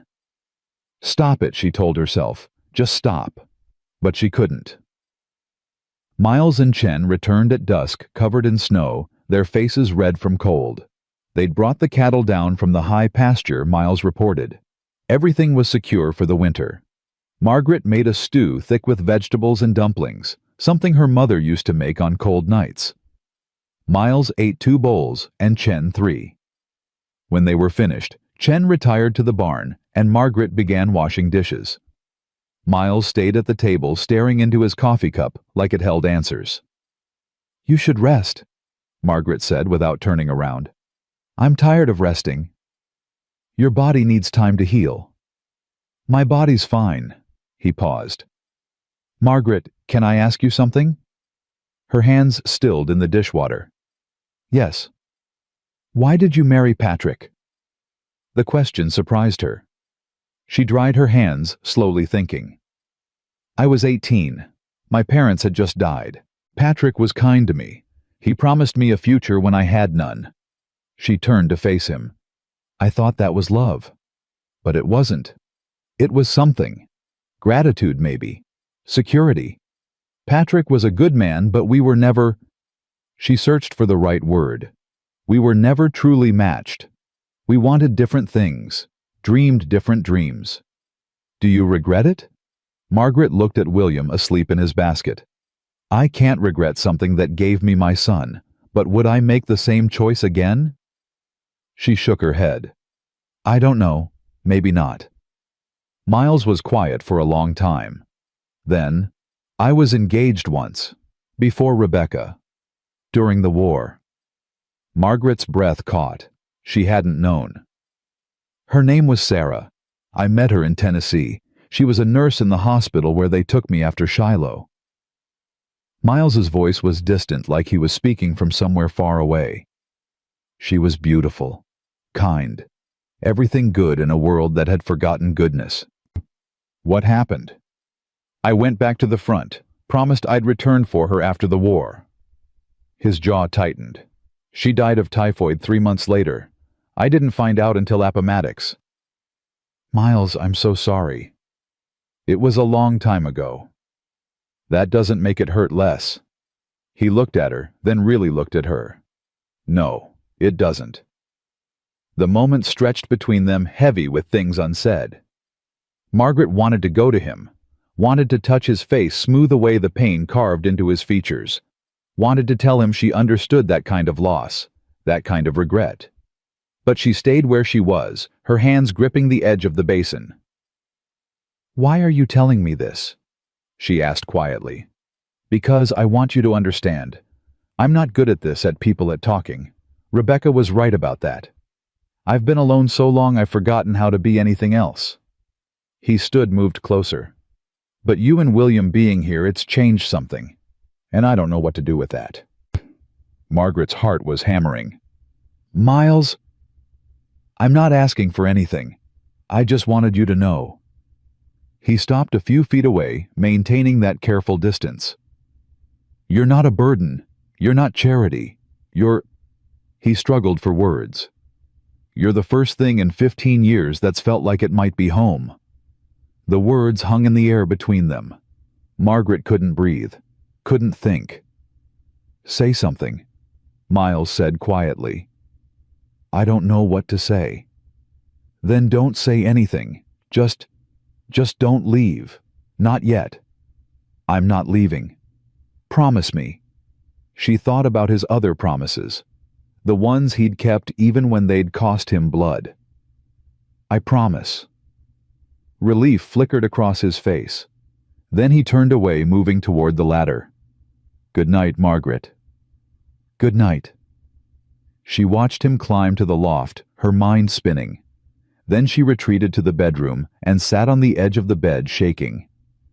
You're the first thing in 15 years that's felt like it might be home. What did that mean? What was he asking for? What did she want him to be asking for? Margaret didn't know, didn't trust herself to know. But that night, for the first time since Patrick died, she didn't cry herself to sleep. She just lay in the darkness, listening to the sound of Miles moving in the loft above her, and felt something that might have been peace. The snow kept falling. By morning, it was 6 inches deep and still coming down. Miles went out to feed the animals and came back covered in white, his breath steaming. We're snowed in, he announced. Won't be able to get to town for at least a week. Is that a problem? Not if you don't mind my company. Margaret surprised herself by smiling. I think I can manage. Something lit in Miles's eyes, surprise maybe, or pleasure. Good. The enforced closeness changed things. With nowhere to go and nothing to do but survive the storm, they fell into a different rhythm. Miles taught Margaret to play chess while William napped. Chen taught them both a Chinese card game that involved a lot of shouting and laughter. They cooked together, ate together, sat by the fire together while the wind howled outside. Miles started talking more. Small things at first, stories about the ranch, about the land, about the animals. Then bigger things, about the war, about the men he'd lost, about the nightmares that still woke him some nights, gasping and reaching for weapons that weren't there. Margaret talked too, about growing up in Ohio, about her mother's garden and her father's quiet strength, about Patrick's dreams and his failures, about the auction and the shame that still burned in her chest when she thought about it. It wasn't your fault, Miles said one night. I know that. But knowing and feeling are different things. Yeah. He stared into the fire. They are. On the 4th day of the storm, William developed a fever. Margaret spent the night pacing with him, trying everything she could think of. Cool cloths, nursing, rocking. Nothing worked. He wailed and burned against her chest, his small face flushed and miserable. Miles came down from the loft at dawn to find Margaret in tears, still pacing. Let me try, he said quietly. Margaret was too exhausted to argue. She handed William over and sank into a chair, her arms aching. Miles held the baby awkwardly at first, then with more confidence. He started humming some tuneless melody that might have been a marching song. William's cries quieted to whimpers. Miles kept humming, swaying gently and impossibly miraculously. William fell asleep. Margaret stared. "How did you—" "I don't know." Miles looked down at the sleeping baby with wonder. Maybe he was just tired. He's been crying for 6 hours. Then maybe he just needed someone different. Miles carried William to the basket and laid him down carefully like he was handling something infinitely precious. When he straightened, his eyes met Margaret's. "You should rest." "I can't. If he wakes up, I'll watch him. Go sleep." "Miles, please." His voice was gentle. "You're exhausted. Let me help." Margaret wanted to argue, wanted to insist she could handle her own child, but exhaustion won. She stumbled to the bedroom and collapsed on the bed without even removing her shoes. She woke hours later to afternoon light and blessed silence. She emerged from the bedroom to find Miles asleep in the chair by the fire, William sleeping peacefully in his arms. Chen was making tea, his expression soft as he looked at them. "He good man," Chen whispered. "He make good father." Margaret's throat closed. She looked at Miles's face, relaxed in sleep, vulnerable. Looked at her son, cradled against his chest. Looked at the future she was terrified to want. "Yes," she whispered back. He would. William's fever broke that night. By morning he was back to his normal self, gurgling and reaching for everything. Margaret felt like she could breathe again. "Thank you," she said to Miles over breakfast. "For last night." "You don't need to thank me." "Yes, I do. You didn't have to." "I wanted to." Miles set down his coffee cup. "He's a good kid. Patrick would be proud." The mention of Patrick created a small, awkward silence. Margaret pushed eggs around her plate. "I think about him less now," she said quietly. "Is that terrible? It's human. It's only been 2 months. Grief doesn't follow a schedule, Margaret. You loved him. You lost him. But life keeps going. That's not betrayal. That's survival." She looked at him across the table. "Is that what you tell yourself about Sarah?" Miles flinched. "Sometimes." "Does it help?" "Not really." He managed a small smile. "But I keep saying it anyway." Margaret laughed despite herself. It felt good to laugh. Felt like maybe she was allowed to be happy again, even if only for a moment.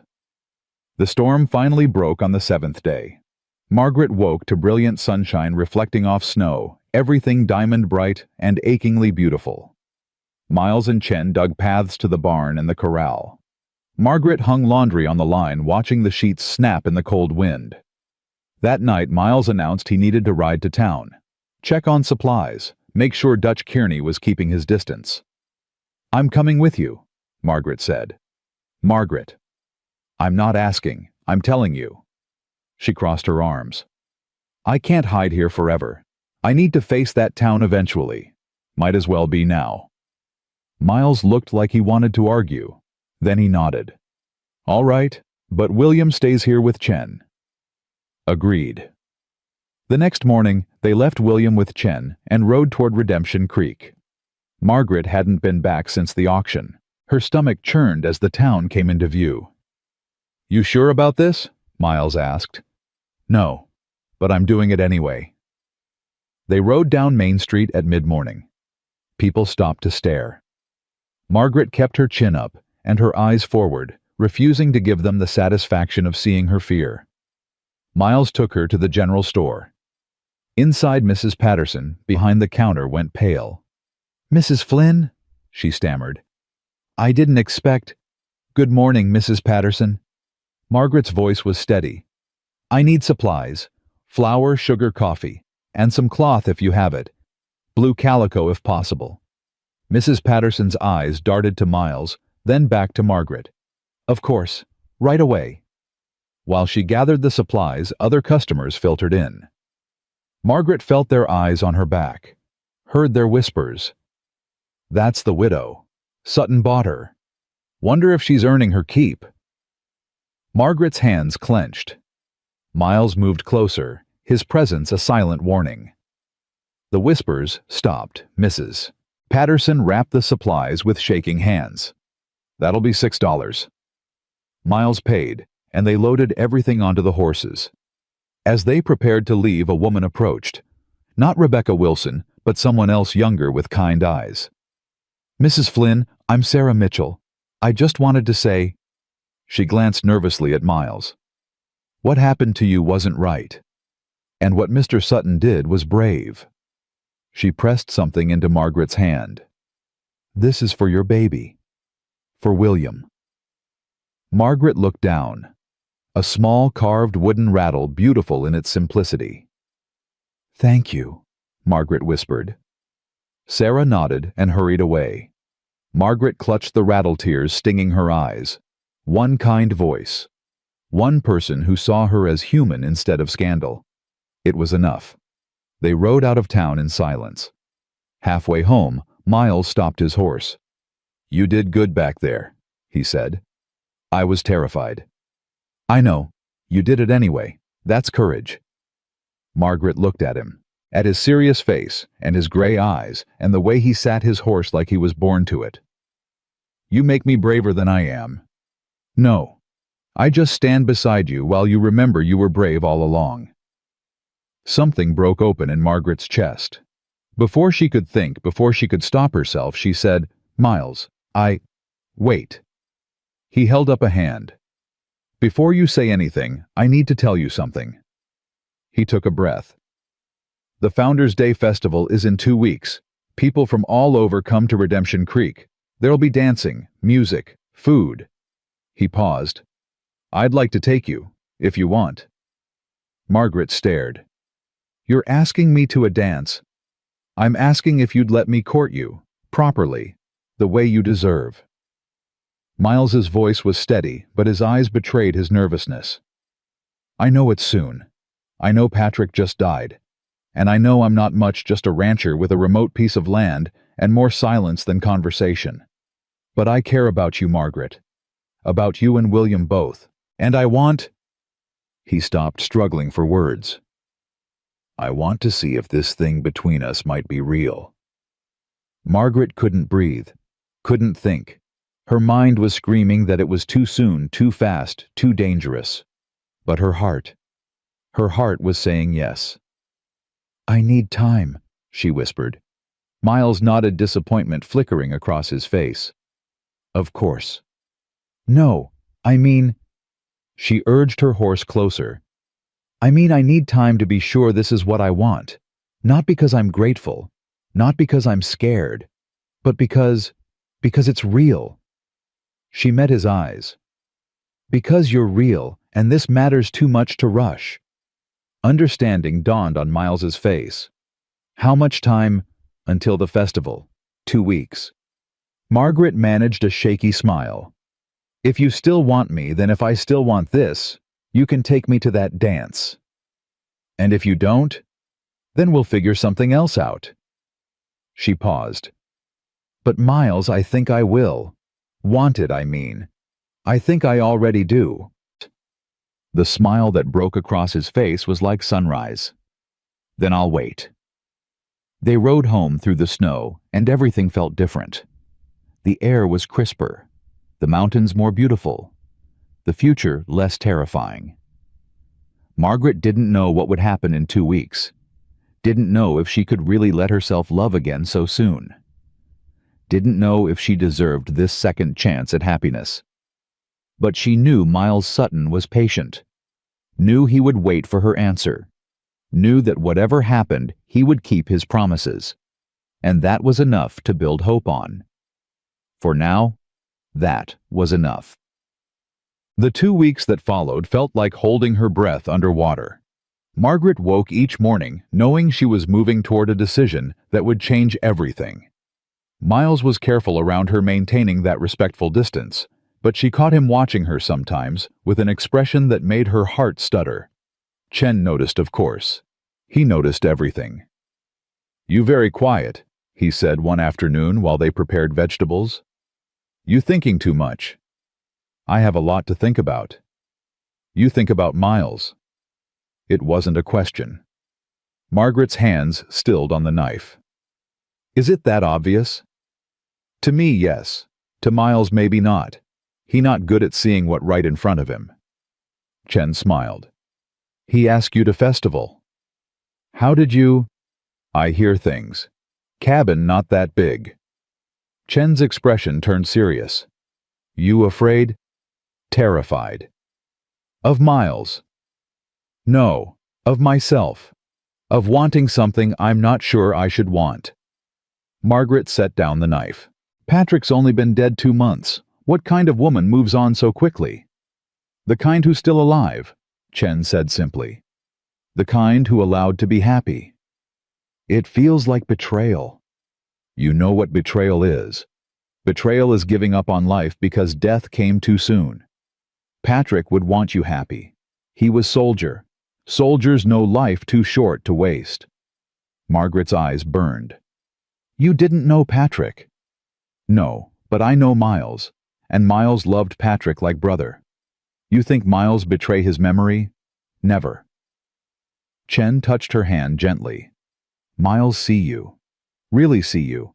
Not many men do that. Not even husbands. The words settled in Margaret's chest, true and uncomfortable. Patrick had loved her, but had he really seen her? Or had he seen the life he wanted to build with her as a piece of it? She thought about Miles, about the way he'd given her his room without question, the way he'd fought for her safety, the way he held William like the baby was made of glass and starlight, the way he listened when she talked, really listened like her words mattered. I think I'm falling in love with him, she whispered. Chen grinned. I know. Whole valley knows. Only person who not know is Miles. That can't be true. He asked me to the festival. Because he desperate and brave and little bit stupid about feelings. Chen laughed at her expression. Is good combination for husband. Means he try hard. Means he care enough to be scared. Margaret wanted to argue, but William chose that moment to wake from his nap with a wail. She picked him up and carried him to the window. Outside, Miles was working with one of the horses, patient and gentle as always. The horse had been wild when Miles bought it, half-starved and mean. Now it ate from his hand. Everything Miles touched, he healed. Could he heal her too? Could he help her put back together the pieces Patrick's death had shattered? Or are you just using him? Her mind whispered. Using his strength because you're too weak to stand alone. The thought made her sick. She didn't want to be a burden, didn't want to be someone who needed saving. But maybe that was the wrong question. Maybe the real question was whether she could offer Miles something too, whether this could be partnership instead of rescue. That night after dinner, Miles lingered at the table while Chen retreated to the barn. Margaret cleaned dishes, hyper-aware of his presence behind her. Can I ask you something? Miles said quietly. Margaret's hands stilled in the dishwater. Yes. Are you having second thoughts about the festival? She dried her hands slowly and turned to face him. I'm having 1,000 thoughts, but not second ones. Relief flickered across his face. I don't want to push you. If you need more time. 2 weeks was my idea, remember? I know, but I also know what people in town are saying. About us. About you. His jaw tightened. If being seen with me makes things harder, let them talk. Margaret surprised herself with the fierceness in her voice. I'm tired of living my life according to what people think. That's what got me sold at auction, trying to be respectable, trying to do everything right. She moved closer. You know what I learned that day? Respectability doesn't protect you. Money doesn't protect you. The only thing that protects you is people who actually give a damn. Miles stood, closing the distance between them. I give a damn. I know you do. That's why I'm not having second thoughts.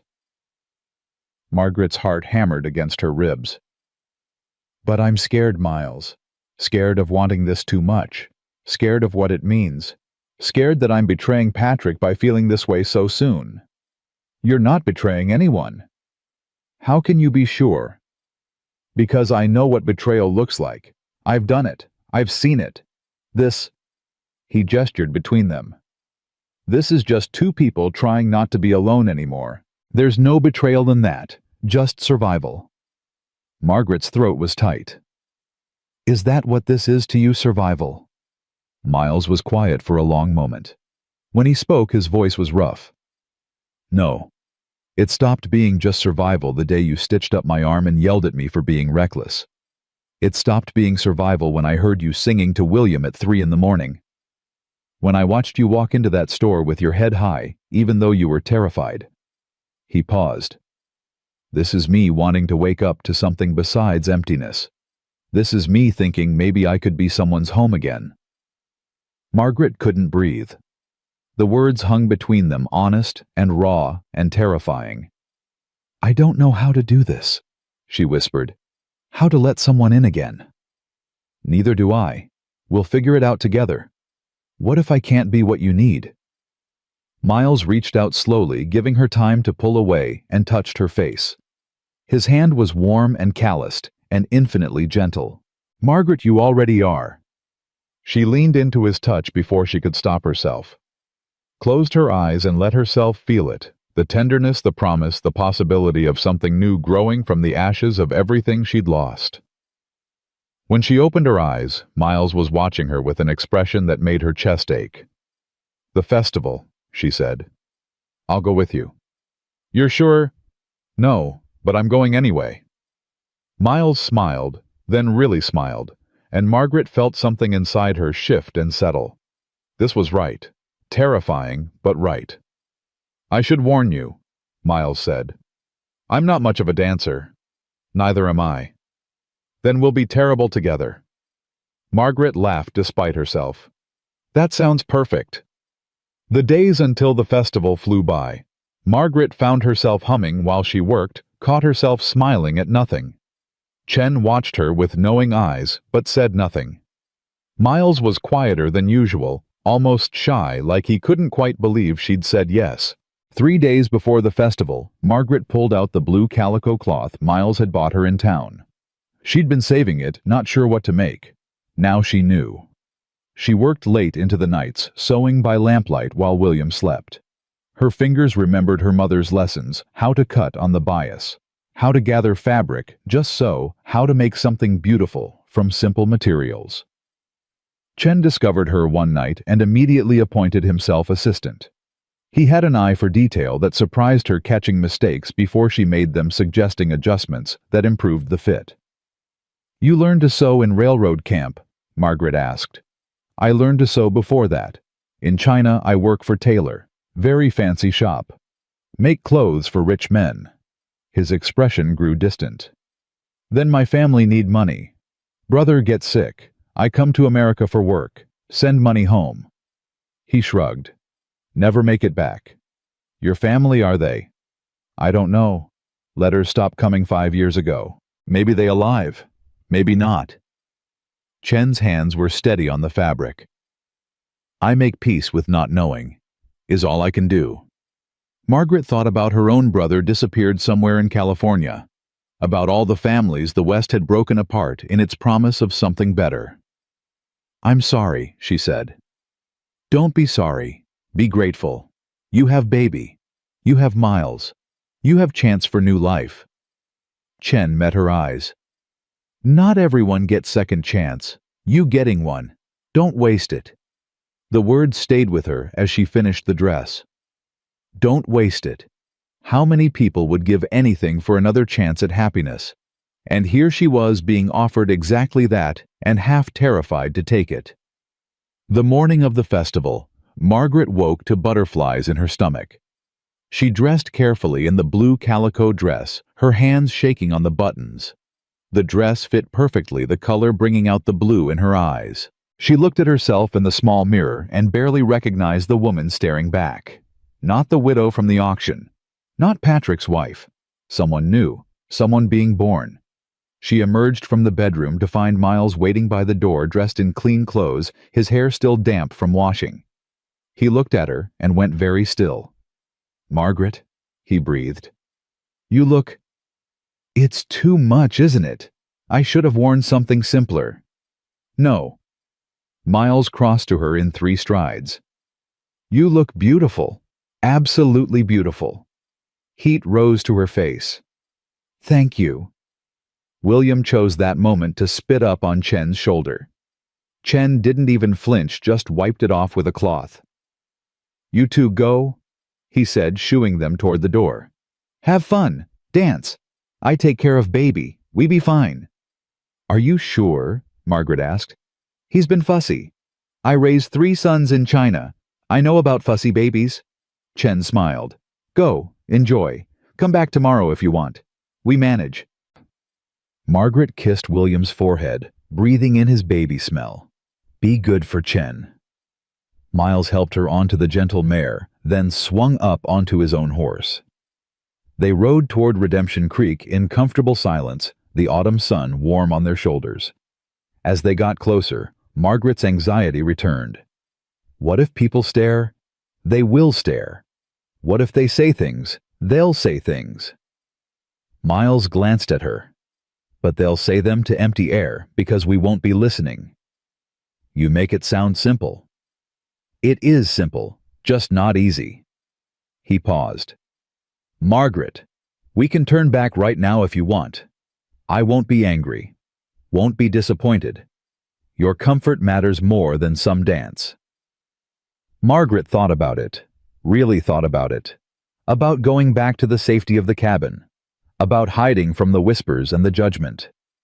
Then she thought about what Chen had said. About second chances. About not wasting them. No, she said. I want to go. I want people to see that I'm not ashamed. That what happened to me wasn't my fault. And that Miles Sutton is... She paused, surprised by her own courage. That Miles Sutton is the best man I've ever known. Miles's eyes were bright. You don't have to say that. I know. I'm saying it anyway. They reached Redemption Creek by midday. The town was transformed, lanterns strung between buildings, long tables laden with food, a platform built for dancing.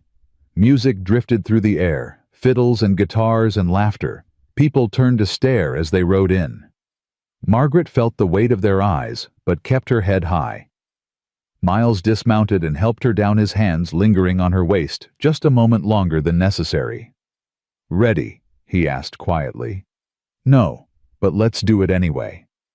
They walked into the festival together. The whispers started immediately.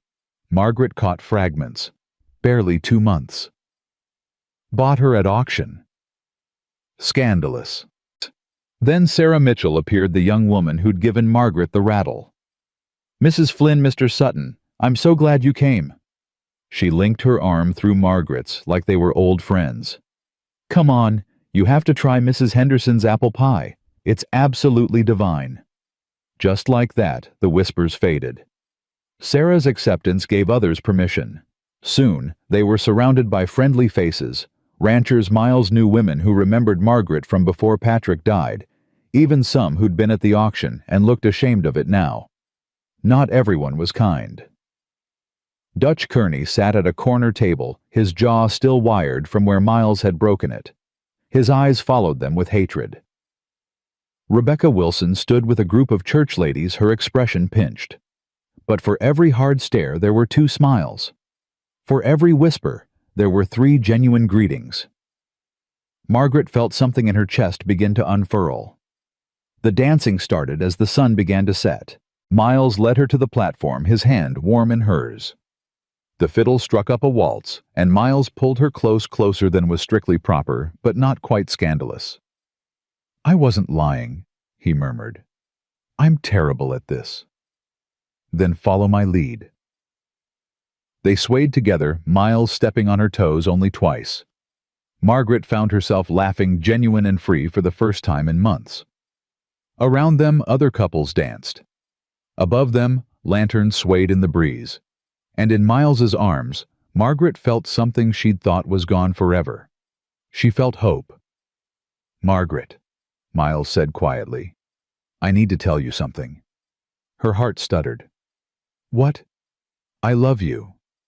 The words were simple, direct, devastating. I know it's too soon. I know you're not ready to hear it. But I need to say it anyway. I love you and William both. And whether you can love me back or not, whether this goes anywhere or not, I needed you to know. Margaret stopped dancing. People swirled around them, but she couldn't move, couldn't breathe. Miles, You don't have to say anything.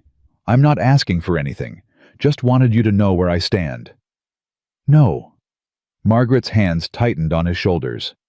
Let me talk. Please. He nodded, waiting. Margaret took a shaky breath. When I was at that auction, I prayed for death. Prayed that my heart would just stop so I wouldn't have to endure what was coming. Then you rode up and everything changed. Tears pricked her eyes. You gave me my life back. Not just my freedom, my actual life. And I was so grateful I was terrified. Terrified that what I felt was just gratitude, just desperation, just fear of being alone. And now I know the difference. She met his eyes. I'm falling in love with you, Miles Sutton. Maybe I already have. And it terrifies me because it's so soon and I don't know if I can trust it. But it's there, and it's real, and I don't want to fight it anymore. Miles's expression was wonder and disbelief and joy all mixed together. You're sure? No, but I'm sure I want to try. Sure I want to see where this goes. She managed a shaky smile. Is that enough? It's everything. Miles pulled her close and buried his face in her hair. Around them, people were definitely staring now, but Margaret didn't care. She wrapped her arms around him and let herself hold on. When they finally pulled apart, Miles's eyes were bright. Let's get out of here. What? The festival, the people, let's leave. He grinned, sudden and boyish. I want to talk to you without an audience. Margaret laughed. Where will we go? I know a place. They slipped away from the festival, retrieved their horses, and rode out of town. Miles led her to a ridge overlooking the valley. Below them, the lights of Redemption Creek twinkled. Above them, stars blazed in the clear autumn sky. Miles spread his coat on the ground, and they sat together, shoulders touching, looking out at the world spread beneath them. I used to come here after Sarah died, Miles said quietly. Sit for hours trying to figure out how to keep living. Sometimes I wasn't sure I wanted to. Margaret's chest ached. What changed? Time. Work. Eventually the pain got quieter. He paused. But I never stopped being lonely. Not until you and William showed up. We're a lot of trouble. Best kind of trouble. Margaret leaned against him, letting her head rest on his shoulder. Miles's arm came around her warm and solid and safe. Tell me something, she said. Something you've never told anyone. Miles was quiet for a long time. Then, sometimes I dream about the war, about the men I killed, and sometimes in those dreams they have faces I know. Patrick, Chen, even William. His voice was rough. I wake up convinced I'm going to hurt everyone I care about. That violence is all I'm good for. That's not true. Isn't it? Look what I did to Dutch Kearney. I broke his jaw, put 3 men in the hospital, and I'd do it again without hesitation if it meant keeping you safe. That's not violence. That's protection. There's a difference. Is there? Margaret pulled back to look at him. Yes. Violence destroys. Protection preserves. You've never hurt anyone who wasn't trying to hurt someone else first. That's not the same thing. You sound very certain. I am certain. I've seen violence, Miles. Real violence. Patrick came back from the war changed. Sometimes he'd get this look in his eyes and I'd know he was somewhere else. Somewhere dark. And those times I was afraid. She touched his face. I've never been afraid of you. Not once. Not even at the auction when you were a stranger. Why not? Because I saw your eyes. Saw the way you looked at William. Saw how careful you were not to touch me without permission. She smiled. Violent men don't ask permission. Miles caught her hand and pressed it to his cheek. I don't deserve you. Yes, you do. You deserve happiness. You deserve love. You deserve everything good. Margaret's throat was tight. And I want to be the one to give it to you. If you'll let me. If I'll Margaret, I'm the one who should be asking that. Then ask. Miles took a breath. Then he shifted, moving to kneel in front of her. He reached into his pocket and pulled out a small gold ring, the same one he'd mentioned once, his mother's ring. Margaret Flynn, he said, his voice shaking. I know it's too soon. I know people will talk. I know you might not be ready. But I've never been more sure of anything in my life. He held up the ring. Will you marry me? Will you let me be William's father? Will you build a life with me in that valley, away from all these people who think they know what's right for you? Margaret stared at the ring glinting in the starlight, at this man kneeling in the dirt offering her everything he had, at the future stretching out before them, uncertain but bright. She thought about Patrick, about the life they'd had, about the dreams that had died with him. Then she thought about the dreams being born, about mornings with Miles, about watching William grow up with a father who'd love him, about building something new from the wreckage of everything she'd lost. Yes, she whispered. Yes, I'll marry you. Miles's face transformed. He slipped the ring onto her finger. It fit perfectly, and then pulled her into his arms. They kissed for the first time, tentative and sweet and full of promise. When they finally broke apart, both were crying. When? Miles asked. Soon, before winter really sets in, before I lose my courage. You won't lose your courage, but soon is good. Soon is perfect. They sat together under the stars planning. Small ceremony. Just Chen and maybe Sarah Mitchell and the pastor. Nothing fancy. Nothing public. Just the two of them and William and the vows that mattered. People will talk, Margaret said. Let them. We'll be too busy being happy to listen. Margaret laughed through her tears. I can't believe this is happening. 2 months ago I was being sold at auction. Now I'm engaged. It feels like a dream. If it's a dream, don't wake up. Miles kissed her forehead. Stay here with me. In this moment. In this life we're building. I'm not going anywhere. Promise. I promise. They rode back to the ranch under moonlight, their hands linked between their horses. When they arrived, Chen took one look at Margaret's face and the ring on her finger and smiled. About time, he said. William was asleep in his basket. Margaret picked him up, breathing in his baby smell, her heart so full it hurt. We're getting married, she told him softly. You're going to have a father, a real father, who will love you and protect you and teach you to be good. Miles came to stand beside her, looking down at William with an expression of wonder. Can I hold him?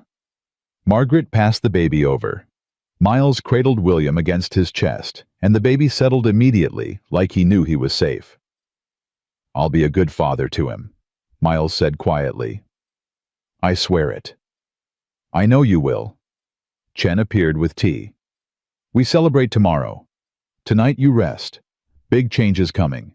Need energy. He was right. Everything was about to change. But for the first time since Patrick died, Margaret wasn't afraid of change. She was ready for it. That night, lying in Miles's bed, soon to be their bed with William sleeping peacefully beside her, Margaret thought about the long road that had brought her here. The grief. The humiliation. The terror. And the man who'd ridden into her darkest moment and offered light. She touched the ring on her finger and smiled in the darkness. Tomorrow they'd start planning the wedding. Tomorrow they'd face whatever came next. But tonight she let herself simply be grateful. Grateful for second chances, for unexpected love, for the family being born from the ashes of everything she'd lost. Outside, the wind whispered through the pines. Inside, Margaret finally let herself believe in happiness again. And in the loft above, Miles lay awake staring at the ceiling, hardly daring to believe that Margaret had said yes, that he got to keep her, that loneliness was finally mercifully over. He thought about Patrick, about the debt he'd meant to repay. Somehow saving Patrick's widow had saved him too. Maybe that was how grace worked. Maybe saving others was just another way of being saved yourself. Miles closed his eyes and sent up a prayer of thanks to whatever God was listening, to Patrick's memory, to the twist of fate that had brought him to Redemption Creek on exactly the right day. He was getting married. He was going to be a father. He was going to spend the rest of his life with a woman who saw past his scars to the man beneath. It was more than he'd ever dared to hope for. It was everything. Margaret woke the next morning to sunlight streaming through the window and the sound of Miles chopping wood outside. For a moment, she just lay there, the ring on her finger catching the light, trying to convince herself this was real. She was engaged to Miles Sutton, the man who'd bought her freedom and somehow impossibly won her heart. William stirred beside her, making small, hungry noises. Margaret picked him up and carried him to the window. Below, Miles paused in his work and looked up. Their eyes met across the distance, and he smiled that rare, beautiful smile that transformed his whole face. Margaret's chest ached with something that felt like joy. "Your new papa," she whispered to William. "What do you think?" William gurgled and reached for the window, his small fist opening and closing. Margaret laughed and kissed his soft hair. By the time she'd dressed and nursed William, Chen had breakfast ready. Miles came in as she was sitting down, his hair damp from washing at the pump. "Morning," he said, suddenly shy. "Good morning." Chen looked between them and grinned. "You two act like strangers. It's silly. You getting married. Sit close, hold hands, practice being together." Miles's ears went red, but he sat beside Margaret instead of across from her. Their shoulders touched. It felt both strange and right. "We should talk about the wedding," Margaret said. "What do you want?" Miles asked. "Big ceremony? Small, just us?" "Small. Very small. I don't need a crowd.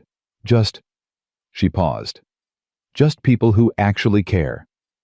Pastor Wilson can marry us. He's a good man, even if his daughter isn't." Miles took a breath. "When?" "2 weeks, that gives us time to prepare, but not enough time to lose our nerve." "You think you might lose your nerve?" Margaret met his eyes. "Don't you?" "Terrified," Miles admitted. "But more terrified of not doing it." Chen set down bowls of rice and eggs. "You both think too much. Love not supposed to be complicated, is simple. You care for each other. You want to be together. You make it official. Done." "Chen's right," Margaret said. "We're making this harder than it needs to be."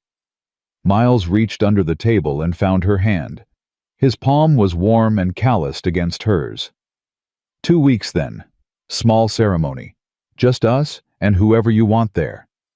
Sarah Mitchell. She was kind to me. Good. Anyone else? Margaret thought about the women who'd whispered at the auction, about the men who'd bid on her like livestock, about all the people in Redemption Creek who'd judged her. "No," she said. "Just Sarah, and Chen, and Pastor Wilson. That's enough." Over the next 2 weeks, Margaret threw herself into preparations. She altered one of her old dresses, adding lace she'd found in a trunk in the barn. Chen helped her make a cake, teaching her a recipe that used honey instead of sugar. Miles built William a proper crib, sanding the wood smooth, so there were no splinters. They worked together in easy silence, but there was tension too. The knowledge that soon everything would change. That they'd be husband and wife bound by law and vows and choice. One evening, a week before the wedding, Margaret found Miles on the porch, staring at the mountains. She wrapped a shawl around her shoulders and joined him. "Having second thoughts?" she asked quietly. "No, no, just nervous." "About what?" Margaret's face heated. "About after. About being a wife again. About—" She couldn't finish. Miles understood. "Margaret, we'll go as slow as you need. I'm not expecting." He stopped struggling for words. "I want you. God knows I want you, but I can wait until you're ready, however long that takes." "What if I'm never ready? Then we'll figure something else out." He turned to face her. "I'm not marrying you for that. I'm marrying you because I love you, because I want to wake up next to you every morning, because I want to be William's father and grow old with you and build a life that matters." He paused. "Everything else, we'll figure it out as we go." Margaret felt tears prick her eyes. "How did I get so lucky? I'm the lucky one." Miles touched her face. "You could have said no. You could have left. You're choosing to stay, to build this with me. That's not luck. That's grace." They stood together in the fading light, his arm around her shoulders, her head against his chest. Inside, Chen was singing while he cooked. William was babbling to himself. The evening star appeared over the mountains. Everything was about to change. But somehow, it already felt like home. The night before the wedding, Sarah Mitchell rode out to the ranch with a gift, a beautiful quilt her grandmother had made soft and warm and stitched with love. "Every bride needs something special," Sarah said, pressing it into Margaret's hands. "Grandma would have wanted you to have it." Margaret was crying before she could stop herself. "Sarah, I can't." "Yes, you can. You deserve beautiful things. You deserve happiness." Sarah hugged her tight. "Don't let anyone make you feel guilty for finding it." After Sarah left, Margaret sat with the quilt in her lap, running her fingers over the careful stitches. She thought about all the women who'd made quilts like this. All the brides who'd started marriages with hope and fear mixed together. She thought about her own mother dead before Margaret married Patrick. What would she think of all this, of Margaret marrying again so soon? Of Miles with his quiet strength and his haunted eyes? Margaret thought her mother would approve, would see past the scandal to the truth underneath, that Miles was a good man, that this was a second chance, that love didn't follow rules or timelines. That night Margaret barely slept. She lay in the darkness listening to Miles move restlessly in the loft above her, both of them awake and waiting for morning. When dawn finally came, it was clear and cold frost glittering on the grass. Margaret dressed carefully in her altered dress, her hands shaking on the buttons. Chen appeared with flowers he'd hidden in the barn, late asters and golden aspen leaves, simple and beautiful. "You look like princess." Chen said, his eyes bright. "I look like a widow getting married too fast." "No, you look like woman who choosing life is most beautiful thing." Miles was already dressed when she emerged, wearing a clean shirt and pants, his hair combed, his face freshly shaved. He stared at her like she was something miraculous. "Margaret," he breathed. I don't have words." "Neither do I." They rode to Redemption Creek together. William bundled between them. Chen rode behind, singing softly in Chinese. The morning was so beautiful it hurt, golden light, clear air, mountains sharp against blue sky. Pastor Wilson was waiting at the small church on the edge of town. Sarah Mitchell stood beside him, beaming.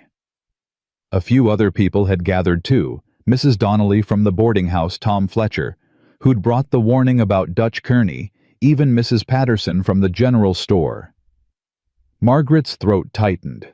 She'd expected judgment, expected whispers, but these people were smiling, were genuinely happy for them. "Ready?" Pastor Wilson asked. Miles took Margaret's hand. "Ready." They stood before the altar with William in Margaret's arms.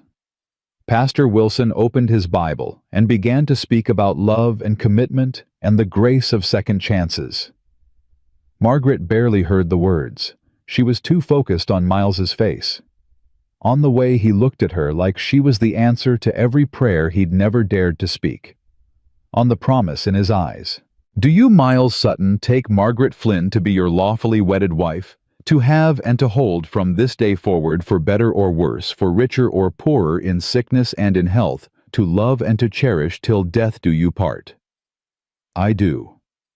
Miles's voice was steady and sure. And do you, Margaret Flynn, take Miles Sutton to be your lawfully wedded husband, to have and to hold from this day forward for better or worse, for richer or poorer, in sickness and in health, to love and to cherish, till death do you part? Margaret looked at Miles. At this man who'd saved her, who'd given her back her life and her hope and her future, who'd promised to love William like his own son. I do, she whispered. Then by the power vested in me, I now pronounce you husband and wife. Pastor Wilson smiled. Miles, you may kiss your bride. Miles stepped closer, his hands gentle on her face. The kiss was soft and sweet and full of promise. Around them, people clapped and cheered. William chose that moment to grab Miles's hair and yank hard. Miles laughed against Margaret's lips. That's my son, he said, wonder in his voice. That's my son. Margaret started crying, then happy tears that wouldn't stop. Miles held her and William, both his arms strong and steady around them. We're a family now, he whispered. A real family. After the ceremony, Mrs. Donnelly insisted they come to the boarding house for a meal. She'd prepared a feast roast chicken, fresh bread, vegetables, and a cake that rivaled Chen's. The small group gathered around the table, talking and laughing, celebrating this unlikely marriage. Sarah Mitchell raised her glass. To Miles and Margaret, may your love grow stronger with every passing year. To Miles and Margaret, everyone echoed. Margaret looked around the table at these people who'd become her friends. At Chen, who'd taught her so much about acceptance. At Sarah, who'd offered kindness when no one else would. At Mrs. Donnelly, who'd protected her that first terrible night. And at Miles, her husband now, who was holding William and trying to keep him from grabbing everyone's food. Thank you, Margaret said, her voice breaking. All of you, for being here, for accepting us, for... She couldn't finish. You deserve happiness, Mrs. Donnelly said firmly. Both of you. Don't let anyone tell you different. They rode back to the ranch in the afternoon, the three of them together now. Miles insisted Margaret ride with William while he led the horses, claiming he wanted to walk. But Margaret saw the truth. He was giving her time to adjust, to process, to prepare for what came next. When they reached the cabin, Chen had made himself scarce, retreating to the barn with a knowing smile. The cabin was warm and clean, a fire burning in the hearth. Someone, probably Chen, had put fresh flowers on the table. Margaret put William down for a nap, then stood in the main room feeling suddenly awkward. She was married now. This was her wedding night, but she didn't know what to do. Didn't know what Miles expected. Miles seemed to sense her nervousness. I'm going to check on the horses, he said quietly. Give you some time. Miles, wait. He paused at the door. I don't want you to leave. I want... Margaret took a breath. I want us to start this right. Together. Miles crossed back to her slowly. What do you need? I need you to kiss me again. Like you mean it this time. Something ignited in Miles's eyes. He pulled her close and kissed her deeper than before, with all the want he'd been holding back. Margaret melted against him, her hands fisting in his shirt. When they finally broke apart, both were breathing hard. I've wanted to do that for weeks, Miles admitted. So have I. Margaret took his hand. Come on. She led him to the bedroom, their bedroom now. Miles sat on the edge of the bed and pulled her between his knees. We can wait, he said, if you're not ready. I'm tired of waiting, tired of being afraid. Margaret touched his face. I want this. Want you. Want to start our marriage right. You're sure? I've never been more sure of anything. What happened next was tender and awkward and beautiful. Miles was patient and gentle, checking in with her constantly, making sure she was comfortable. Margaret fumbled and blushed and laughed, and somehow that made it better. More real. This wasn't just desire. It was connection. It was choosing each other. It was building something new from the broken pieces of their pasts. Afterward, they lay tangled together, Miles's hand tracing patterns on her shoulder. Margaret felt peaceful for the first time in months. Complete. "I love you," Miles said quietly. "I love you too. Think we'll be any good at this? At being married?" Margaret smiled. "We'll figure it out, just like everything else." William woke up crying, and Miles went to get him, bringing the baby back to bed. They lay together, the three of them, William babbling happily between his parents. "This is what I wanted," Miles said, wonder in his voice. "When I came west, when I bought this land, I wanted something like this. I just didn't know it until now. A family. A home." He kissed her forehead. "You're my home, Margaret. You and William both." As autumn deepened into winter, they settled into their new life. Miles taught Margaret to ride better, to shoot straight, to read the weather. Margaret taught Miles to laugh more, to talk more, to let people in. William grew stronger, learning to sit up, to reach for toys, to smile at his parents with pure joy. Miles was devoted to him, spending hours playing with the baby, singing the same songs Patrick once sang. "He would have liked you," Margaret said one day, watching Miles make silly faces at William. "Patrick, I mean. He would have been glad you're raising his son." "I hope so." Miles looked at her. Do you ever regret it? Marrying me instead of, I don't know, waiting longer, finding someone else?" "Never." Margaret moved to his side. "You saved us, Miles. But more than that, you loved us. You chose us. That's worth everything." Winter came hard and cold, but the cabin was warm. They spent long evenings by the fire, Miles reading aloud while Margaret sewed and William played on his blanket. Chen joined them most nights, teaching them Chinese songs and telling stories about his homeland. Sometimes Margaret thought about the auction, about standing on those courthouse steps, certain her life was over, about the men who'd bid on her like she was property. She thought about Dutch Kearney, his jaw wired shut, his pride shattered. About Rebecca Wilson, who'd wanted Miles to be someone he wasn't. About all the people who'd judged her for moving on too fast. And she felt sorry for them. Sorry they couldn't understand that grief didn't follow schedules. That love could bloom in ashes. That sometimes the best things came from the worst moments. One night in December, a blizzard trapped them inside for 3 days. They played cards and told stories and made love while William slept. On the third night, Miles pulled out his mother's Bible and showed Margaret his family tree, written in faded ink. "I want to add William," he said. "If that's all right. Add him as my son." Margaret's eyes burned. Patrick would want that. Would want William to have a father who loves him. Miles carefully wrote William's name in the Bible, his hand steady despite his emotion. "William Flynn Sutton," he read aloud. "Born March 15, 1878, son of Margaret and Miles Sutton." "It's perfect," Margaret whispered. When spring finally came, they planted a garden together. Margaret showed Miles what her mother had taught her, and Miles showed Margaret tricks he'd learned from years of working the land. William played in the dirt, eating more than he planted, making them both laugh. One afternoon in May, Margaret realized she was late, very late. She waited another week to be sure, then told Miles one evening after dinner, "I think I'm pregnant." Miles went very still. Are you sure?" "Not completely, but I think so." Miles crossed to her in 2 strides and pulled her into his arms.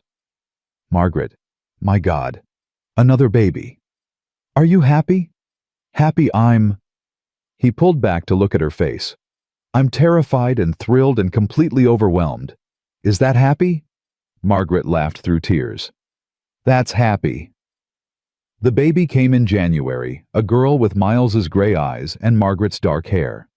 They named her Sarah Grace, after the 2 women who'd shown them kindness when they needed it most.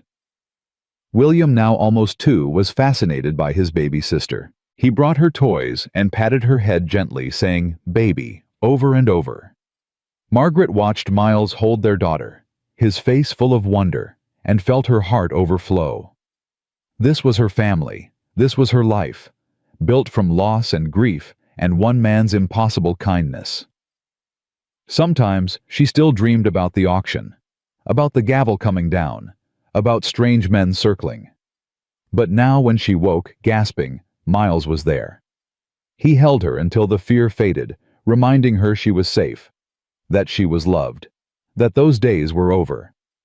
One spring afternoon when Sarah was 3 months old and William was running wild through the meadow, Miles and Margaret sat on the porch watching their children. "I never thought I'd have this," Miles said quietly. "Never thought I deserved it." "We both deserve it. We survived. We chose each other. We built something good from something terrible." Margaret took his hand. "That's not luck. That's grace." Miles pulled her close. "Do you remember what you said the day I bought you? You asked me why." "I remember. I said because no decent man could watch it happen. But that wasn't the whole truth." He paused. "The truth is, I saw you standing there with William, and I saw every person I'd failed to save. Every soldier I'd lost. Every person I couldn't protect. And I thought, not this time. This time, I get to make a difference." "You did make a difference. You changed everything." "We changed each other." Miles kissed her hair. "You gave me back my life too, Margaret. Made me remember what I was fighting for all those years. Made me believe in futures again." They sat in comfortable silence, watching William chase butterflies while Sarah dozed in Margaret's arms. The mountains stood eternal in the distance. The valley spread green and gold before them. Chen appeared from the garden, his arms full of vegetables. "Dinner soon," he called. "Big dinner. Celebrate spring." "We'll be there," Miles called back. But they didn't move. They just sat together, this family forged from loss and love, watching the sun sink toward the mountains. Margaret thought about that day at the auction, about the moment the gavel fell, about thinking her life was over. She'd been so wrong. Her life hadn't ended that day. It had begun. Everything before had been prologue. Everything after was the real story, and it was a story worth living. "Miles," she said quietly. "Yes. Thank you for riding up that day, for paying more than I was worth, for seeing me when no one else did. You were always worth more than they asked, more than I had to give." Miles turned her face toward his. "Thank you for saying yes, for taking a chance on a broken-down cavalry soldier with more silence than sense, for making me believe in second chances." "Third chances," Margaret corrected with a smile. "Maybe fourth. We've had a lot of chances." "Then let's not waste any more of them." Miles kissed her softly. "Let's just be happy." "Deal." They sat together as the light faded, their children safe, their home secure, their love tested and proven true. The auction was years behind them now. The grief had faded to memory. The fear had transformed into strength. They'd survived the worst and found the best. They'd been broken and remade. They'd lost everything and gained more than they'd ever imagined. And in the quiet hills above Redemption Creek, where once a desperate woman had prayed for death, a family thrived. A love grew. A future unfolded. Because sometimes the end of one story is just the beginning of another. And sometimes the man who rides up late, who drops gold on a table and says, "I'll take them," isn't buying property. He's saving lives, including his own. That's what Miles Sutton did the day he rode into Redemption Creek. He saved Margaret Flynn and her baby from a fate worse than death. But in doing so, he saved himself from a life of loneliness and regret. Love has a way of doing that, of saving us when we save others, of healing us when we offer healing, of making us whole when we help others become whole. Margaret Flynn.